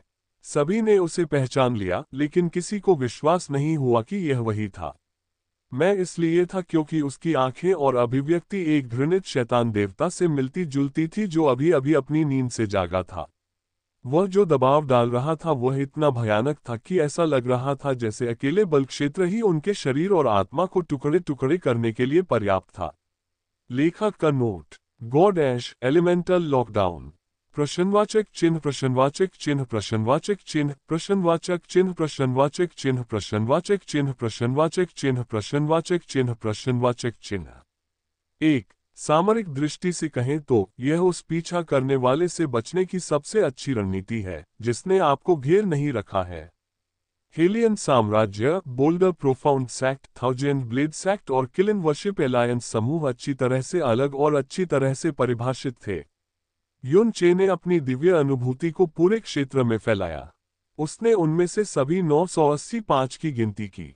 जब अंततः गड़गड़ाहट बंद हो गई तो समूह को एहसास हुआ कि यह किसी व्यक्ति द्वारा अविश्वसनीय गति से अंतरिक्ष में मुक्का मारने की आवाज थी, नहीं बल्कि तूफान था। इसके बाद जो हुआ वह एक बहरा कर देने वाला, दम घोंटने वाला सन्नाटा था। ऐसा इसलिए था क्योंकि उन पर दबाव इतना भारी था कि उनके सिर में दर्द होने लगा और उनकी रीढ़ टूटने का खतरा पैदा हो गया। अपनी आंखें बंद करो, युन चे फुसफुसाया। युन शी ने उसे नजरअंदाज कर दिया। गड़गड़ाहट, कानफोड़ू शोर एक बार फिर फूट पड़ा और इस बार यह उनके कानों के ठीक बगल में दिखाई दिया। इससे पहले कि बोल्डर गहन संप्रदाय के गहन अभ्यासकर्ता ये समझ पाते कि अभी क्या हुआ, जिस दुनिया को वे जानते थे वह पहले ही सोने के एक ज्वलंत समुद्र में बदल चुकी थी जिसने सब कुछ खा लिया था। वह 9 सूर्यों के स्वर्ग के क्रोध को क्रियान्वित कर उन सभी को एक साथ नष्ट कर सकता था, लेकिन इससे किलिन ईश्वर की दिव्य उत्पत्ति का अधिकांश भाग नष्ट हो जाता। इसलिए उन्होंने 4 बार टेलीपोर्ट करने का विकल्प चुना। सबसे पहले उन्होंने बोल्डर प्रोफाउंड संप्रदाय के गहन अभ्यासकर्ताओं को टेलीपोर्ट किया। फिर उसने उन सभी को येलो स्प्रिंग्स एशेज से प्रज्वलित कर दिया। जब वह अगली बार थाउजेंड ब्लेड संप्रदाय के ऊपर दिखाई दिया, बोल्डर प्रोफाउंड संप्रदाय के गहन अभ्यासकर्ता की चीखें अभी तक उसके कानों तक भी नहीं पहुंची थीं। बड़ी तलवार घूम गई और हजारों हजारों टूटी हुई हड्डियां हवा में उछल गईं। एक और झूले के बाद वे सभी रेत के समुद्र में दब गए। थाउजेंड ब्लेड संप्रदाय का हर शिष्य ऐसे ही मर गया। उन्होंने हमले पर कभी प्रतिक्रिया नहीं की और यह भी नहीं जानते थे कि युन चे ने उन सभी को क्यों मारा था। यहां तक कि आखिरी क्षण में उन्होंने जो चीखें निकाली वे भी केवल एक पल तक ही चली। ये सब पलक झपकते ही हो गया। युन चे ने उन्हें न तो कोई संकेत दिया और न ही कोई शब्द। किलिन उपासना गठबंधन अन्य की तुलना में अधिक भाग्यशाली था क्योंकि कम से कम उनके पास हैरान और भयभीत दिखने का समय था, लेकिन बस इतना ही। आकाश में एक लाल कमल खिल गया और सुंदरता की उस चमक के बाद जो आया वह एक राक्षसी दफन था। 300 से अधिक किलिन उपासना गठबंधन के हॉलमास्टर, कर्णधार और शिष्य अग्नि में कमल में डूब गए। उनमें से एक भी समय पर भागने में सफल नहीं हो सका। वे सभी लाल राख में बदल गए। किलिन उपासना गठबंधन के युवा गुरु, एक अथाह शूरवीर का पुत्र, वे सभी युन चे के लिए घास से भिन्न नहीं थे। फीनिक्स की लेप्टो से वाष्पित होने के बाद उन्होंने जो राख छोड़ी थी उससे भी भिन्न नहीं थे। 3 तात्कालिक आंदोलनों के बाद हेलियन साम्राज्य के गहन अभ्यासकर्ताओं ने अंततः प्रतिक्रिया व्यक्त की। उन्होंने खून जमा देने वाली चीखें निकाली और जितनी जल्दी हो सके युन चे से दूर उड़ गए। हेलियन लिंजू एकमात्र ऐसी महिला थी जो वहीं रह गई थी जहां वह ऐसी दिख रही थी जैसे वह किसी अपरिहार्य दुर्स्वप्न में फंस गई हो। युन चे हिले नहीं। उसने बस हेवन स्मिटिंग डेविल स्लेयर तलवार उठाए और अपनी लाल बिजली सक्रिय कर दी। आकाश से एक साथ सैकड़ों क्लेश बिजली गिरी। दरार, उनके सिर के ऊपर नीले आकाश पर समान संख्या में दरारें दिखाई दी। ये बहुत लंबे समय तक फीका नहीं पड़ेगा।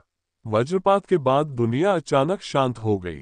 चीखें, चीखें, दौड़ने की आवाजें, उड़ने की आवाजें, वे सब रुक गईं।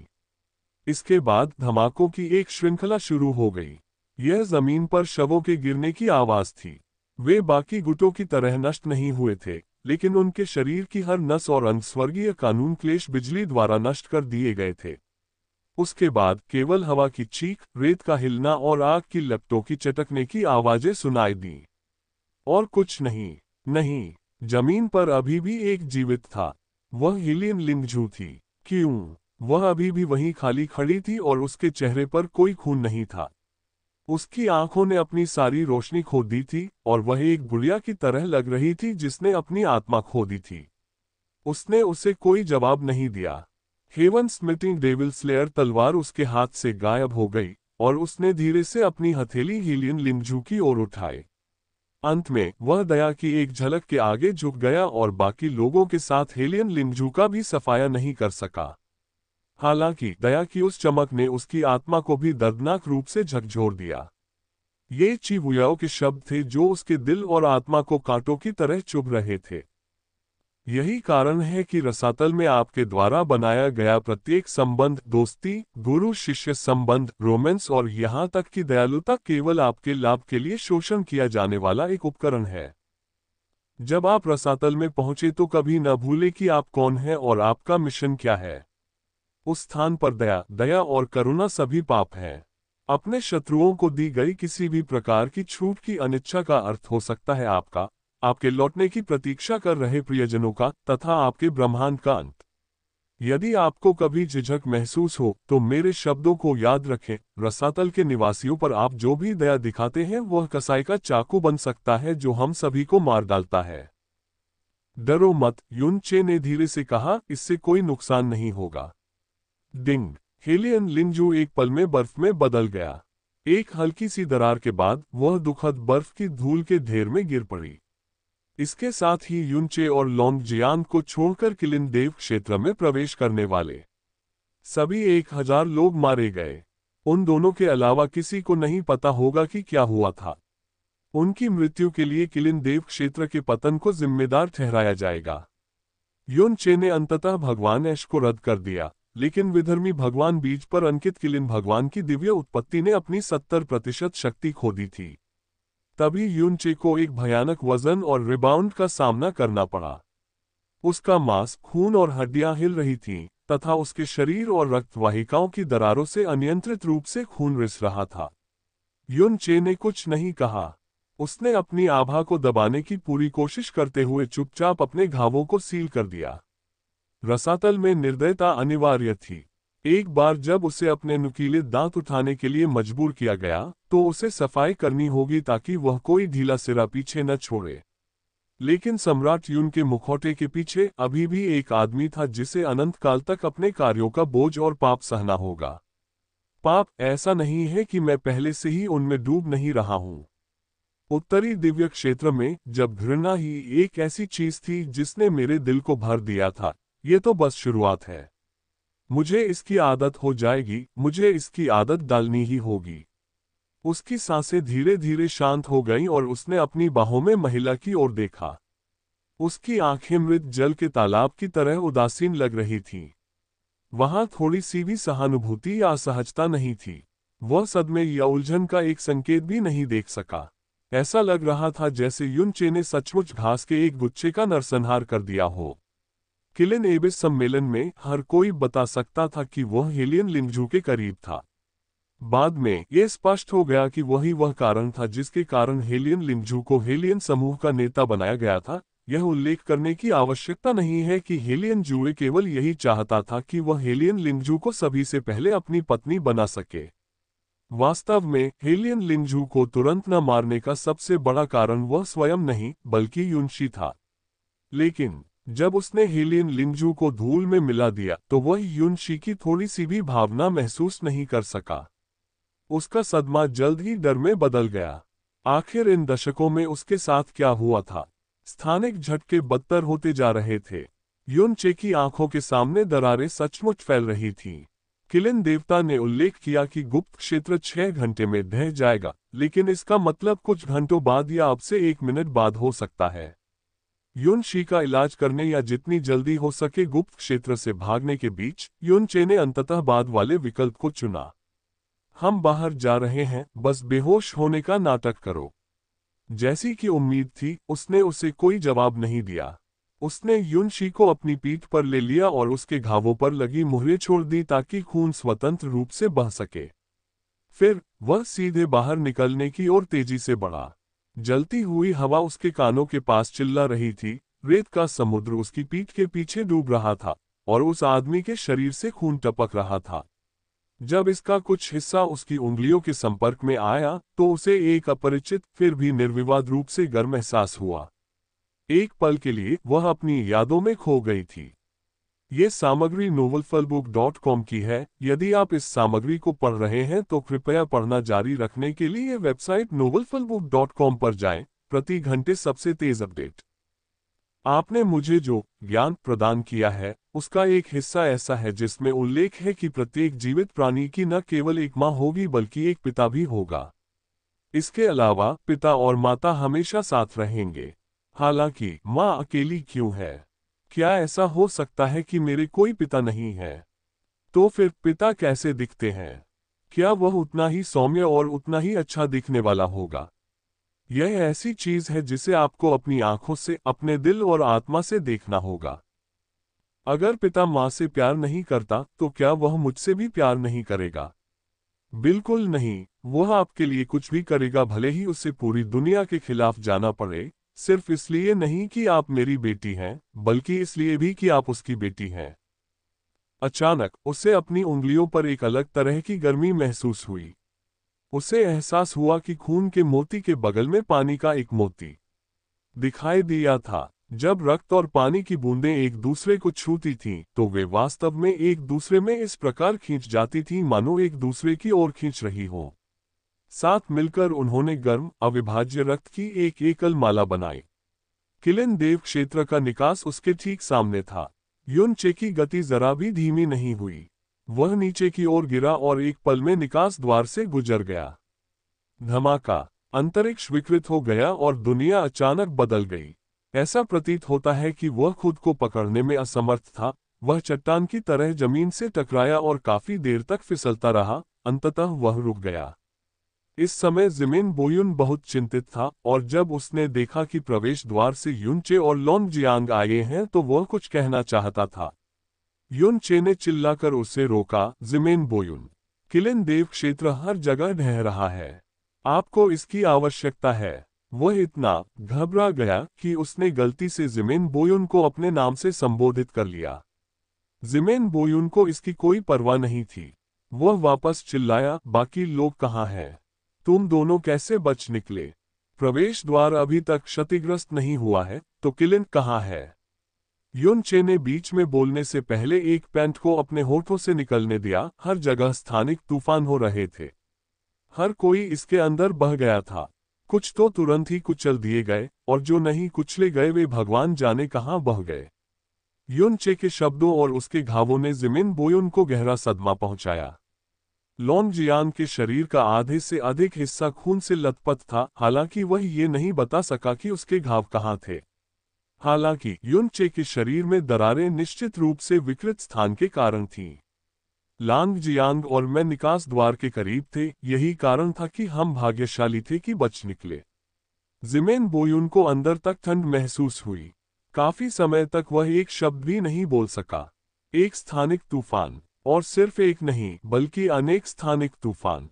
स्थिति उनकी उम्मीद से कहीं अधिक खराब थी। नहीं, यह मूलतः सबसे बुरी स्थिति थी। एबिसल सम्राट द्वारा स्वयं बनाया गया गुप्त क्षेत्र स्पष्ट रूप से उच्च स्तर का था, इसलिए इसके ढहने के बाद इसने जो स्थानिक धाराएं और स्थानिक तूफान पैदा किए वे अविश्वसनीय रूप से शक्तिशाली होने चाहिए। युनचे को हर बार एक पंक्ति समाप्त करने पर गहरी सांस लेनी पड़ती थी। उसका चेहरा भी भय और राहत से भरा हुआ था। इसी समय उसे कुछ याद आया और वह दहाड़ा, तुम किसका इंतजार कर रहे हो, जिमिन बोयुन? जगह को फाड़ दो और दूसरों को पहले ही बचा लो। पहली राजकुमारी और अन्य अभी भी अंदर हैं। जिमेन बोयुन ने कहा, अगर मैं ऐसा कर सकता तो मैं पहले ही ऐसा कर चुका होता। आप एक अथाह शूरवीर हैं और इस गुप्त क्षेत्र का निर्माण स्वयं अथाह सम्राट ने किया था। जिमेन बोयुन दहाड़ा। वह इतना क्रोधित था कि उसके काले बाल सचमुच खड़े हो गए थे। युनचे उससे भी अधिक क्रोधित था। यदि यह एबिसल सम्राट के लिए नहीं होता तो लॉन्गजियांग और मैंने कभी भी इस कुत्ते की गंदगी वाले किलिन एबिस सम्मेलन में भाग लेने की कृपा नहीं की होती। सोचिए, हम इस वजह से लगभग मर ही गए थे। जिमेन बोयुन चिल्लाया, मुझे परवाह नहीं है कि आपकी पृष्ठभूमि क्या है, युनचे, अगर आप फिर से एबिसल सम्राट का अपमान करने की हिम्मत करते हैं। आपको किलिन उपासना गठबंधन को बचाने के तरीके के बारे में सोचने पर ध्यान केंद्रित करना चाहिए। युन चे ने अपने घावों को सील करने की पूरी कोशिश करते हुए अशिष्टता से बीच में टोका, लोंगजियांग, और मैंने अपनी आंखों से देखा कि थाउजेंड ब्लेड संप्रदाय के संप्रदाय स्वामी को एक स्थानिक तूफान द्वारा टुकड़ों में फाड़ दिया जा रहा है। जब तक कि आपके लोग भी हमारी तरह प्रवेश द्वार के पास बह न जाएं, फिर भी वे बच निकलने में भाग्यशाली होंगे। आपके लोगों का सफाया होने वाला है, और इस गुप्त क्षेत्र को खोलने के तरीके के बारे में सोचने के बजाय आप अथाह सम्राट के सम्मान की रक्षा के बारे में सोच रहे हैं। क्या आप अभी गंभीर हैं? उनके शब्द इतने उत्तेजक थे कि यह आश्चर्य की बात थी कि जिमेन बोयुन ने अपना टॉप नहीं उड़ाया था। वह तुरंत किलिन देव क्षेत्र के कांपते प्रवेश द्वार की ओर मुड़ा और पत्ते की तरह कांपने लगा। युन चे ने युनशी को उठाया और गुस्से से उपहास किया, ये सोचना कि किलिन रसातल क्षेत्र जैसी छोटी सी जगह लगभग मेरी जान ले लेगी। मैं इस घटिया जगह के पास फिर कभी नहीं जाऊंगा। चलो चलें। धमाका। जिमेन बोयुन इतना चिंतित था कि उसने प्रवेश द्वार पर हथेली से प्रहार किया। जैसा कि अपेक्षित था, वह एक विशाल बल से उड़ गया जिसने उसके दाहिने हाथ को बहुत लंबे समय तक सुन्न कर दिया। सुन्नता कम होने के बाद भयानक दर्द हुआ। जहां तक युन चे और लोंगजियांग का सवाल है, वह अपने परिवार और लोगों के भाग्य को लेकर इतना चिंतित था कि उन्हें उनके जाने की कोई परवाह नहीं थी। अंतिम परिणाम किसी की उम्मीदों से अधिक नहीं था। लगभग 2 घंटे के बेकार क्रोध के बाद किलिन देव क्षेत्र का प्रवेश द्वार अचानक बिजली की तरह झुक गया और विघटित हो गया। इस दौरान एक भी व्यक्ति भागने में सफल नहीं हुआ था, और इस प्रकार किलिन देव क्षेत्र के केंद्र में एक भयानक स्थानिक हवा चली, जिसके साथ एक अथाह शूरवीर की असहाय दहाड़ भी थी। युन चे युनशी के साथ किलिन देव क्षेत्र से बाहर उड़ गया। जिस क्षण उसने पुष्टि की कि वह जिमेन बोयुन की आत्मा धारणा सीमा को छोड़ चुका है, उसने तेजी से गति पकड़ ली, अनगिनत रेगिस्तानों और शहरों से गुजरते हुए, जब तक कि वह रेत के तूफान के अंदर नहीं उतर गया। जहां युन चे पहुंचे थे, उसकी तुलना में यहां रेत का तूफान काफी शांत था। रेत तूफान वाले क्षेत्र से बाहर निकलते ही उनके चारों ओर की रोशनी साफ होने के बजाय अचानक मंद पड़ गई। आगे की दुनिया एक धूसर धुंध थी जो जहां तक नजर जाती थी फैली हुई थी, मानो वह हमेशा के लिए अदृश्य घने कोहरे की एक परत से ढकी हुई हो। आकाश और पृथ्वी में कोई अंतर नहीं था, और कोहरे की उन सीमाओं को महसूस करना असंभव था जो अस्तित्व में ही नहीं थी। अंतहीन कोहरा, वे 2 शब्द युन चे के आत्मा सागर में प्रकट हुए। अंतहीन कोहरा, कोहरा अथाह धूल का एक अत्यंत घना विस्तार था। इसमें रसातल का कम से कम 90% हिस्सा शामिल था, और इसे रसातल के सभी निवासियों के लिए निश्चित मृत्यु के रूप में जाना जाता था। आप जितना गहरे गए, अथाह धूल उतनी ही सघन होती गई, और अंदर के अथाह जानवर उतने ही अधिक भयावह होते गए, जिससे आप धीरे धीरे मृत्यु के करीब पहुंच गए। वह पहले ही दिन से जानता था कि किलिन रसातल क्षेत्र अंतहीन कोहरे के करीब था। किलिन रसातल क्षेत्र छोड़ने के बाद युन चे की तनावग्रस्त नसें अंततः थोड़ी शिथिल हो गईं। दर्द और थकान उसके शरीर के हर इंच पर 10,000 पहाड़ों के वजन से बरस रही थी। युन शी ने अपनी अव्यवस्थित आभा और विशिष्ट रूप से डगमगाते प्रक्षेप पथ से अपनी असामान्य स्थिति को महसूस किया। उसने ठंडे स्वर में कहा, मुझे नीचे उतारो। इस भूमि की सीमाओं के पास बहुत कम जीव रहते थे, और चूंकि यह स्थान अंतहीन कोहरे के करीब था, इसलिए यहाँ निवास के कोई संकेत नहीं देखे जा सकते थे। अतीत में जब भी वह गॉड ऐश को सक्रिय करता था, तो वह अनिवार्य रूप से प्रतिक्रिया से बेहोश हो जाता था। हालांकि इस बार वह वास्तव में बहुत लंबे समय तक टिके रहे। ऐसा नहीं था कि सिर्फ उसका शरीर ही ढहने के कगार पर था, बल्कि उसकी चेतना भी स्पष्ट रूप से उलझी हुई थी। युन चे बिना किसी विरोध के धीरे धीरे नीचे उतरे। जैसे ही उसका पैर जमीन पर पड़ा, उस पर थकावट छा गई, साथ ही जमीन पर घुटने टेकने की तीव्र इच्छा भी हुई। यद्यपि वह यही चाहता था, फिर भी वह सीधा खड़ा हो गया और अपने शरीर को स्थिर करने की पूरी कोशिश की। आखिरकार, उससे पहले युन शी की चोटों को ठीक करना था, उसे पहले ये करना था। कम से कम वह उसके सामने गिर तो नहीं सकता था। अपनी उलझी हुई स्थिति से उबरने के लिए कड़ी मेहनत करने के बाद ही उन्हें एहसास हुआ कि युन शी ने बहुत पहले ही उनका साथ छोड़ दिया था और पहले से ही उनसे 10 कदम दूर थे। उसके घाव बहुत पहले ही बंद हो चुके थे और उसकी आभा विशेष रूप से स्थिर थी। वह बिल्कुल भी मृत्यु के निकट की स्थिति में नहीं थी, जैसी वह पहले थी किलिन देव क्षेत्र में। यदि यही चोट किसी सामान्य मनुष्य पर भी पाई जाती तो वह गंभीर होती, लेकिन आखिरकार वह एक ड्रैगन भगवान थी। यद्यपि युनचे की चेतना अभी भी कुछ अव्यवस्थित थी, फिर भी उसे एहसास हुआ कि युनशी की पिछली स्थिति नकली थी। ये या तो जिमिन बोरोग और अन्य लोगों की सतर्कता कम करने के लिए बनाया गया था, या यह उन्हें नाराज करने के लिए बनाया गया था। उसका गला धड़क रहा था, उसे नाम पुकारना मुश्किल हो रहा था जो अब भी एक सपने जैसा लगता था। युन शी, मेरा नाम लोंग शी है, उसने शांत भाव से कहा, उसकी पीठ उसकी ओर थी। लांग, मेरी माँ का वंश। शी, ये नाम मेरी माँ ने मुझे दिया था। इसे गलत कहना बंद करो। उसके शरीर पर एक हल्की किंतु अतुलनीय शुद्ध और पवित्र श्वेत गहन रोशनी तैर रही थी, जो चुपचाप उसकी चोटों को ठीक कर रही थी। यही जीवन का दिव्य चमत्कार है, उसे वास्तव में अपनी माँ की प्रकाशमय गहन ऊर्जा विरासत में मिली थी, और उसने जीवन के दिव्य चमत्कार को सफलतापूर्वक विकसित भी किया था। युन चे ने एक कदम आगे बढ़ाया, उसकी आवाज कोमल थी। मुझे पता है, मैं तुम दोनों का बहुत बहुत ऋणी हूँ। मैं पिता बनने के लायक नहीं हूँ और तुम्हारा मुझसे नफरत करना अच्छी बात है। नहीं, मैं तुमसे जरा भी नफरत नहीं करता। युन शी की आवाज अभी भी शांत थी। माँ के दुर्भाग्य का मूल कारण उस समय उनका निर्णय था। इसका आपसे कोई लेना देना नहीं था। उसे कोई पछतावा या नाराजगी नहीं थी। उनकी बेटी होने के नाते मुझे भी यही भावनाएं साझा करनी चाहिए। मैं भी कोई द्वेष या घृणा नहीं रखता। युनचे, हाँ, आप मेरे जैविक पिता हैं, लेकिन अंततः उसने पलटकर युनचे की आंखों में सीधे देखा। हालांकि उसकी नजर उसकी आवाज से भी ज्यादा ठंडी थी। मुझे अब पिता की जरूरत नहीं है। मुझे तुम्हारी जरूरत नहीं है। यदि ये तथ्य न होता कि मुझे भागने के लिए तुम्हारा उपयोग करना पड़ा, तो मैं निश्चित रूप से तुम्हें अपने अस्तित्व के बारे में नहीं बताता।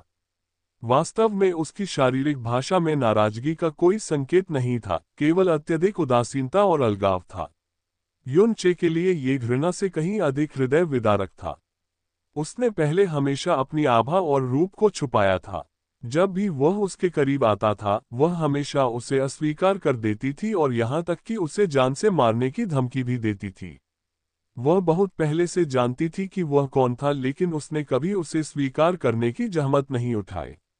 उनकी सबसे बड़ी बेटी यून वुक्सिन, जब वह पैदा हुई थी तब भी वह वहां नहीं थे और वह भी उसके बड़े होने से चूक गए थे, लेकिन जब वे मिले तो उसने एक परी की तरह शुद्ध उत्साह के साथ उसका स्वागत किया।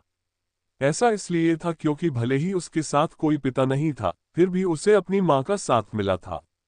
जहां तक युनशी का सवाल है, वह भारी चोटों और दिल में तीव्र दर्द के कारण उनकी दृष्टि धुंधली हो गई। एक बार जब ये फिर से साफ हो गया, तो उसके चेहरे पर काले क्रॉस ने उसकी आंखों को डंक मार दिया।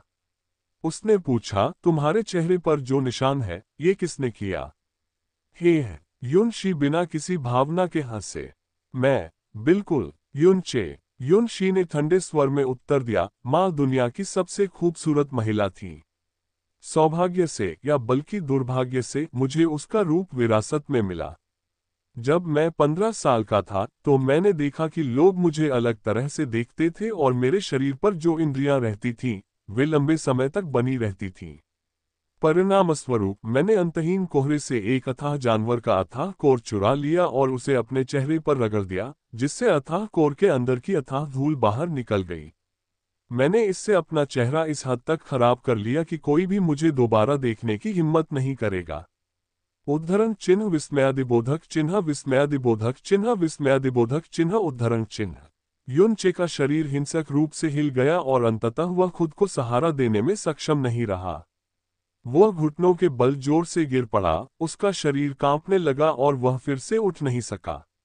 वह दर्द और क्रूरता जो उसके दिल में तीर की तरह चुभ रही थी, जब युनशी ने जिस तरह से इसका वर्णन किया, उसे बताया गया तो ये किसी और की तुच्छ कहानी की तरह लग रही थी। यह अथाह धूल के कारण होने वाला क्षरण है। पिछले दशकों में ये बहुत पहले ही मेरे साथ जुड़ चुका है। यहाँ तक कि जीवन का दिव्य चमत्कार भी इसे मेरे शरीर से दूर नहीं कर सकता। युन चे ने अपने दांत भींच लिए। खड़े होने की इच्छा उसके दिमाग में कई बार आई, लेकिन उसके अत्यधिक दिल टूटने के कारण चाहे उसने कितनी भी कोशिश की हो, उसे ताकत का रजत नहीं मिल सका। क्यों आप ऐसा करेंगे? उसे अचानक कुछ याद आया और उसने अचानक अपना सिर उठाया, उसकी पुतलियां सिकुड़ गईं। तुम्हारी माँ के बारे में क्या? क्या क्या वह आपके साथ नहीं है? बेशक वह मेरे साथ है। युनशी की आवाज का स्वर बिगड़ गया और उसने तुरंत अपना सिर घुमाया, जिससे उसकी आंखों में उदासी छिप गई। वह बिना सोचे समझे बुदबुदाया, हमेशा मेरे साथ, माँ मुझे कभी जाने नहीं देती, कभी नहीं। युनचे के दिल की धड़कनें तेज हो गईं। उस अचेतन बड़बड़ाहट ने उसकी बेचैनी को दोगुना कर दिया। शेनशी के साथ क्या गलत है? उसे क्या हुआ? मुझे बताओ, यह आपका कोई काम नहीं है। ये ठंडे शब्द इतनी तीखी आवाज के साथ आए कि युनचे का दिल छेद गया और वह तुरंत ही वहीं पर अटक गया। युनशी फिर मुड़ी और धीरे से सांस छोड़ी। अगर मैं दूर रहती और उसकी ओर नहीं देखती तो सब ठीक रहता, फिर भी मैंने नियंत्रण क्यों खो दिया? माँ के सबसे दर्दनाक और निराशाजनक समय के दौरान आप उसके साथ नहीं थे। उसने अकेले ही सब कुछ संभाल लिया और मुझे बचाने के लिए जब मैं अपने सबसे अकेले, सबसे अंधकार में, सबसे दुखी, सबसे निराशाजनक दौर से गुजर रहा था, जब मैं मरना चाहता था और मुझे थोड़े से सहारे की भी जरूरत थी, तब तुम कभी मेरे साथ नहीं थे। उसने गहरी सांस ली और उसकी आवाज धीरे धीरे शांत हो गई। लेकिन ये ठीक है, मैं पहले ही इन सब के खिलाफ लड़ चुका हूँ। माँ भी मजबूत है और अभी भी मौजूद है। युनचे ने अपनी आंखें बंद कर ली। उसके मुंह के कोने से खून बह रहा था और उसका पूरा शरीर लगातार हिल रहा था। उसका अपना चेहरा और उसकी हड्डियों से आने वाली ठंडक को नष्ट करना, वह कल्पना भी नहीं कर सकता था, कल्पना करने की हिम्मत भी नहीं कर सकता था कि उसने रसातल में अपने साल कैसे बिताए। मैं अब मजबूत हूँ। मैं पहले से ही अपनी रक्षा कर सकता हूँ। और मुझे माँ को जगाने का एक तरीका भी मिल गया। अब जब मुझे किसी सहारे की जरूरत नहीं है या मैं नहीं चाहता, तो आपको बस समय पर आना था। और जैसे ही तुम आए, युनचे ने अपने दांत पीस लिए। तुमने उसे बचाने की मेरी एकमात्र आशा को लगभग नष्ट कर दिया। उद्धरण चिन्ह प्रश्नवाचक चिन्ह उद्धरण चिन्ह। युनचे ने खाली स्वर में कहा, तुम्हें शेनशी के लिए किलिन बोन स्पिरिट ऑर्किड मिल गया? हाँ, युनशी ने धीरे से उत्तर दिया, मूलतः यदि मैं अपनी आभा छिपा लेता और चुपचाप किलिन देवता के पास जाता, तो मैं आसानी से किलिन अस्थि आत्मा ऑर्किड प्राप्त कर सकता था। मेरे दादा प्रिमोर्डियल एजियोर ड्रैगन ने प्राचीन युग में किलिन कबीले पर बहुत बड़ा उपकार किया था। किलिन्स एक ऐसी जाति है जो एहसानों को याद रखती है, और यदि उनका बदला नहीं चुकाया गया तो वे अपने शब्दों को आगे बढ़ा देते हैं। किलिन देव क्षेत्र में किलिन देव ने मेरी आभा को पहचान लिया होगा। जब तक मैं ये शब्द कहता, वे मुझे अपना किलिन बोन स्पिरिट ऑर्किड देने के लिए तैयार रहते। मूलतः मैं इसे आसानी से प्राप्त कर सकता था और चुपचाप चला जा सकता था। लेकिन आप, युनशी की छाती भारी हो गई। क्या आप ये कहने का साहस करते हैं कि किलिन भगवान के अचानक निधन का आपसे कोई लेना देना नहीं है? युनचे ने जमीन से खुद को सहारा देने के लिए जिस हाथ का इस्तेमाल किया था वह काफी देर तक कांपता रहा, क्योंकि उसके दिल को एक और बहुत भारी झटका लगा। दादाजी, आदिम एजियोर ड्रैगन। तो शेनशी वास्तव में आदिम एजियोर ड्रैगन की बेटी थी, लेकिन इस समय उसकी आत्मा में केवल दर्द था। अब उसमें सोचने की ताकत नहीं थी। इसलिए यह मत सोचो कि मैं सिर्फ इसलिए आभारी रहूंगा क्योंकि तुमने मुझे बचाया। यह आपका मुझ पर बकाया है और मैं घायल भी हो गया। युनचे की चेतना अंधकार के गहरे समुद्र में गिर गई। अपराध बोध, पीड़ा, दर्द, आत्मा घृणा। देव क्षेत्र में वह एक शक्तिशाली सम्राट था। हर कोई उससे डरता था, हर कोई उसके सामने झुकता था। लेकिन उसे इस बात का कोई अंदाजा नहीं था कि दूसरी दुनिया में उसकी बेटी अपनी मां को लेकर एक अंधेरी खाई में अकेली चलती थी। युनशी, उसने धीरे से कहा। उस पल दुनिया के सारे शब्द फीके पड़ गए। मुझे खेद है, मुझे नहीं पता था, मुझे सचमुच पता नहीं था। मुझे ये भी नहीं पता था कि तुम अस्तित्व में हो। जब मैंने उस साल तुम्हारी मां को छोड़ दिया, मेरे पास कोई विकल्प नहीं था, और फिर मैं उसे और नहीं पा सका। उसने ठंडे स्वर में उसे बीच में रोका। मैं जानता हूं कि आपके सामने कई कठिनाइयां हैं, कई चीजें हैं जो आपको अपनी इच्छा के विरुद्ध करने के लिए मजबूर किया गया, और कई अन्य पत्नियों और बच्चों की रक्षा करनी है। लेकिन तो क्या मुझे ये सब स्वीकार करना होगा? क्या मुझे ये सब माफ करना होगा? क्या मुझे माँ की जगह ये सब माफ करना होगा? और फिर जैसे ही तुम मेरे जीवन में आओगे, मैं तुम्हें आदरपूर्वक पिता कहूंगा। युन चे ने अपना सिर नीचे किया और बहुत देर तक चुप रहा। फिर उसने दर्द से कहा, कम से कम मुझे इसकी भरपाई करने का मौका तो दो। ये सामग्री novelfullbook.com की है। यदि आप ये सामग्री पढ़ रहे हैं तो कृपया पढ़ना जारी रखने के लिए वेबसाइट novelfullbook.com पर जाएं। प्रति घंटे सबसे तेज अपडेट। कोई जरूरत नहीं। युन शी ने बिना किसी हिचकिचाहट के मुंह फेर लिया और उसे अस्वीकार कर दिया। मैंने अभी अभी यह बात स्पष्ट कर दी है। मुझे अब पिता की जरूरत नहीं है और मुझे किसी भी चीज की भरपाई के लिए आपकी जरूरत नहीं है। मैं भी तुमसे नफरत नहीं करता। अगर माँ तुम्हें बचाने के बाद फिर से देखना चाहती है तो मैं उसे नहीं रोकूंगा। लेकिन उससे पहले कृपया हमें परेशान न करें, क्योंकि आप केवल आपदा ही लाते हैं। इसे ऐसे समझो जैसे मैं तुमसे भीख मांग रहा हूं। उसके बाद वह हवा में उड़ गई और निर्णायक रूप से चली गई। रुको, यह अज्ञात था कि जब उसका शरीर ढहने के कगार पर था तो उसे ताकत कहां से मिली, लेकिन इसने उसे युन शी के ठीक सामने भेज दिया। युन शी को रुकने के लिए मजबूर होना पड़ा। मुझे बताओ शेन शी, मुझे बताओ उसके साथ क्या हुआ, वो कहाँ है? युन चे ने विनती भरी निगाह से पूछा। युन शी ने ठंडी नजर से पीछे मुड़कर देखा। अगर मैं ऐसा करूं तो क्या होगा? आप क्या कर सकते हैं? उसे बचाओ, उसकी रक्षा करो। युन चे, क्या आपको लगता है कि कुछ किलिन एबिस रियल मिनियंस को मारने के बाद आप इतने अद्भुत हो गए हैं? युन शी ने व्यंग्य किया, तुम्हें पता है रसातल में वास्तव में मजबूत लोगों के सामने तुम केवल थोड़ी बड़ी चींटी हो। तुम्हें लगता है कि तुम मेरी माँ की रक्षा कर सकते हो। सपने देखो। इससे पहले कि युन चे जवाब दे पाती, उसका स्वर अचानक बदल गया। तुमने उस एबिस नाइट बेई मोचेन को मार डाला है ना? युन चे का जवाब उसके सदमे के कारण उसके मुंह में अटक गया। हम्फ, जैसी कि उम्मीद थी। युन शी के चेहरे पर तुरंत एक अजीब सा भाव उभर आया। आप शायद ऐसा उस शक्ति से कर सकते हैं जो आपने तब दिखाई थी जब आपने उन किलिन एबिस गुर्गों और आप पर मौजूद स्वर्गीय गहन खजानों को मार डाला था। यदि ऐसा है तो आप यहाँ रसातल में इसलिए हैं क्योंकि आप रसातल को दूसरी दुनिया को नष्ट करने से रोकने का तरीका खोज रहे हैं। युन चे अवाक होकर उसे देखता रहा। उसका फिगर चमक उठा और वह युन चे के पीछे आ गई। अगले ही पल वह पहले ही काफी दूर जा चुकी थी। अगर तुम नहीं चाहते कि मैं तुम्हें बेनकाब करूं तो मुझसे दूर रहो, वरना। उसकी आवाज जल्दी ही दूर होती गई जब तक कि वह धुंधले क्षितिज में गायब नहीं हो गई। युन चे ने अपना हाथ अपनी छाती पर दबाया और धीरे से अपनी आंखें बंद कर ली। बहुत स्मार्ट, बहुत भयानक रूप से स्मार्ट, जैसी कि उम्मीद थी। मेरी बेटी। उसकी चेतना टूट गई और वह आकाश से गिरकर बेहोश हो गया। योजक चिन्ह, योजक चिन्ह, योजक चिन्ह, योजक चिन्ह। इस बारे में बात करते हुए कुछ लोग क्यों सोचते हैं कि हेलियन लिंजू युनचे का उद्धार करता है? मैं बहुत हैरान था, लेकिन हो सकता है कि ऐसा इसलिए हुआ क्योंकि मैं अपनी बात स्पष्ट रूप से व्यक्त नहीं कर रहा था। मैं अगली बार ध्यान दूंगा।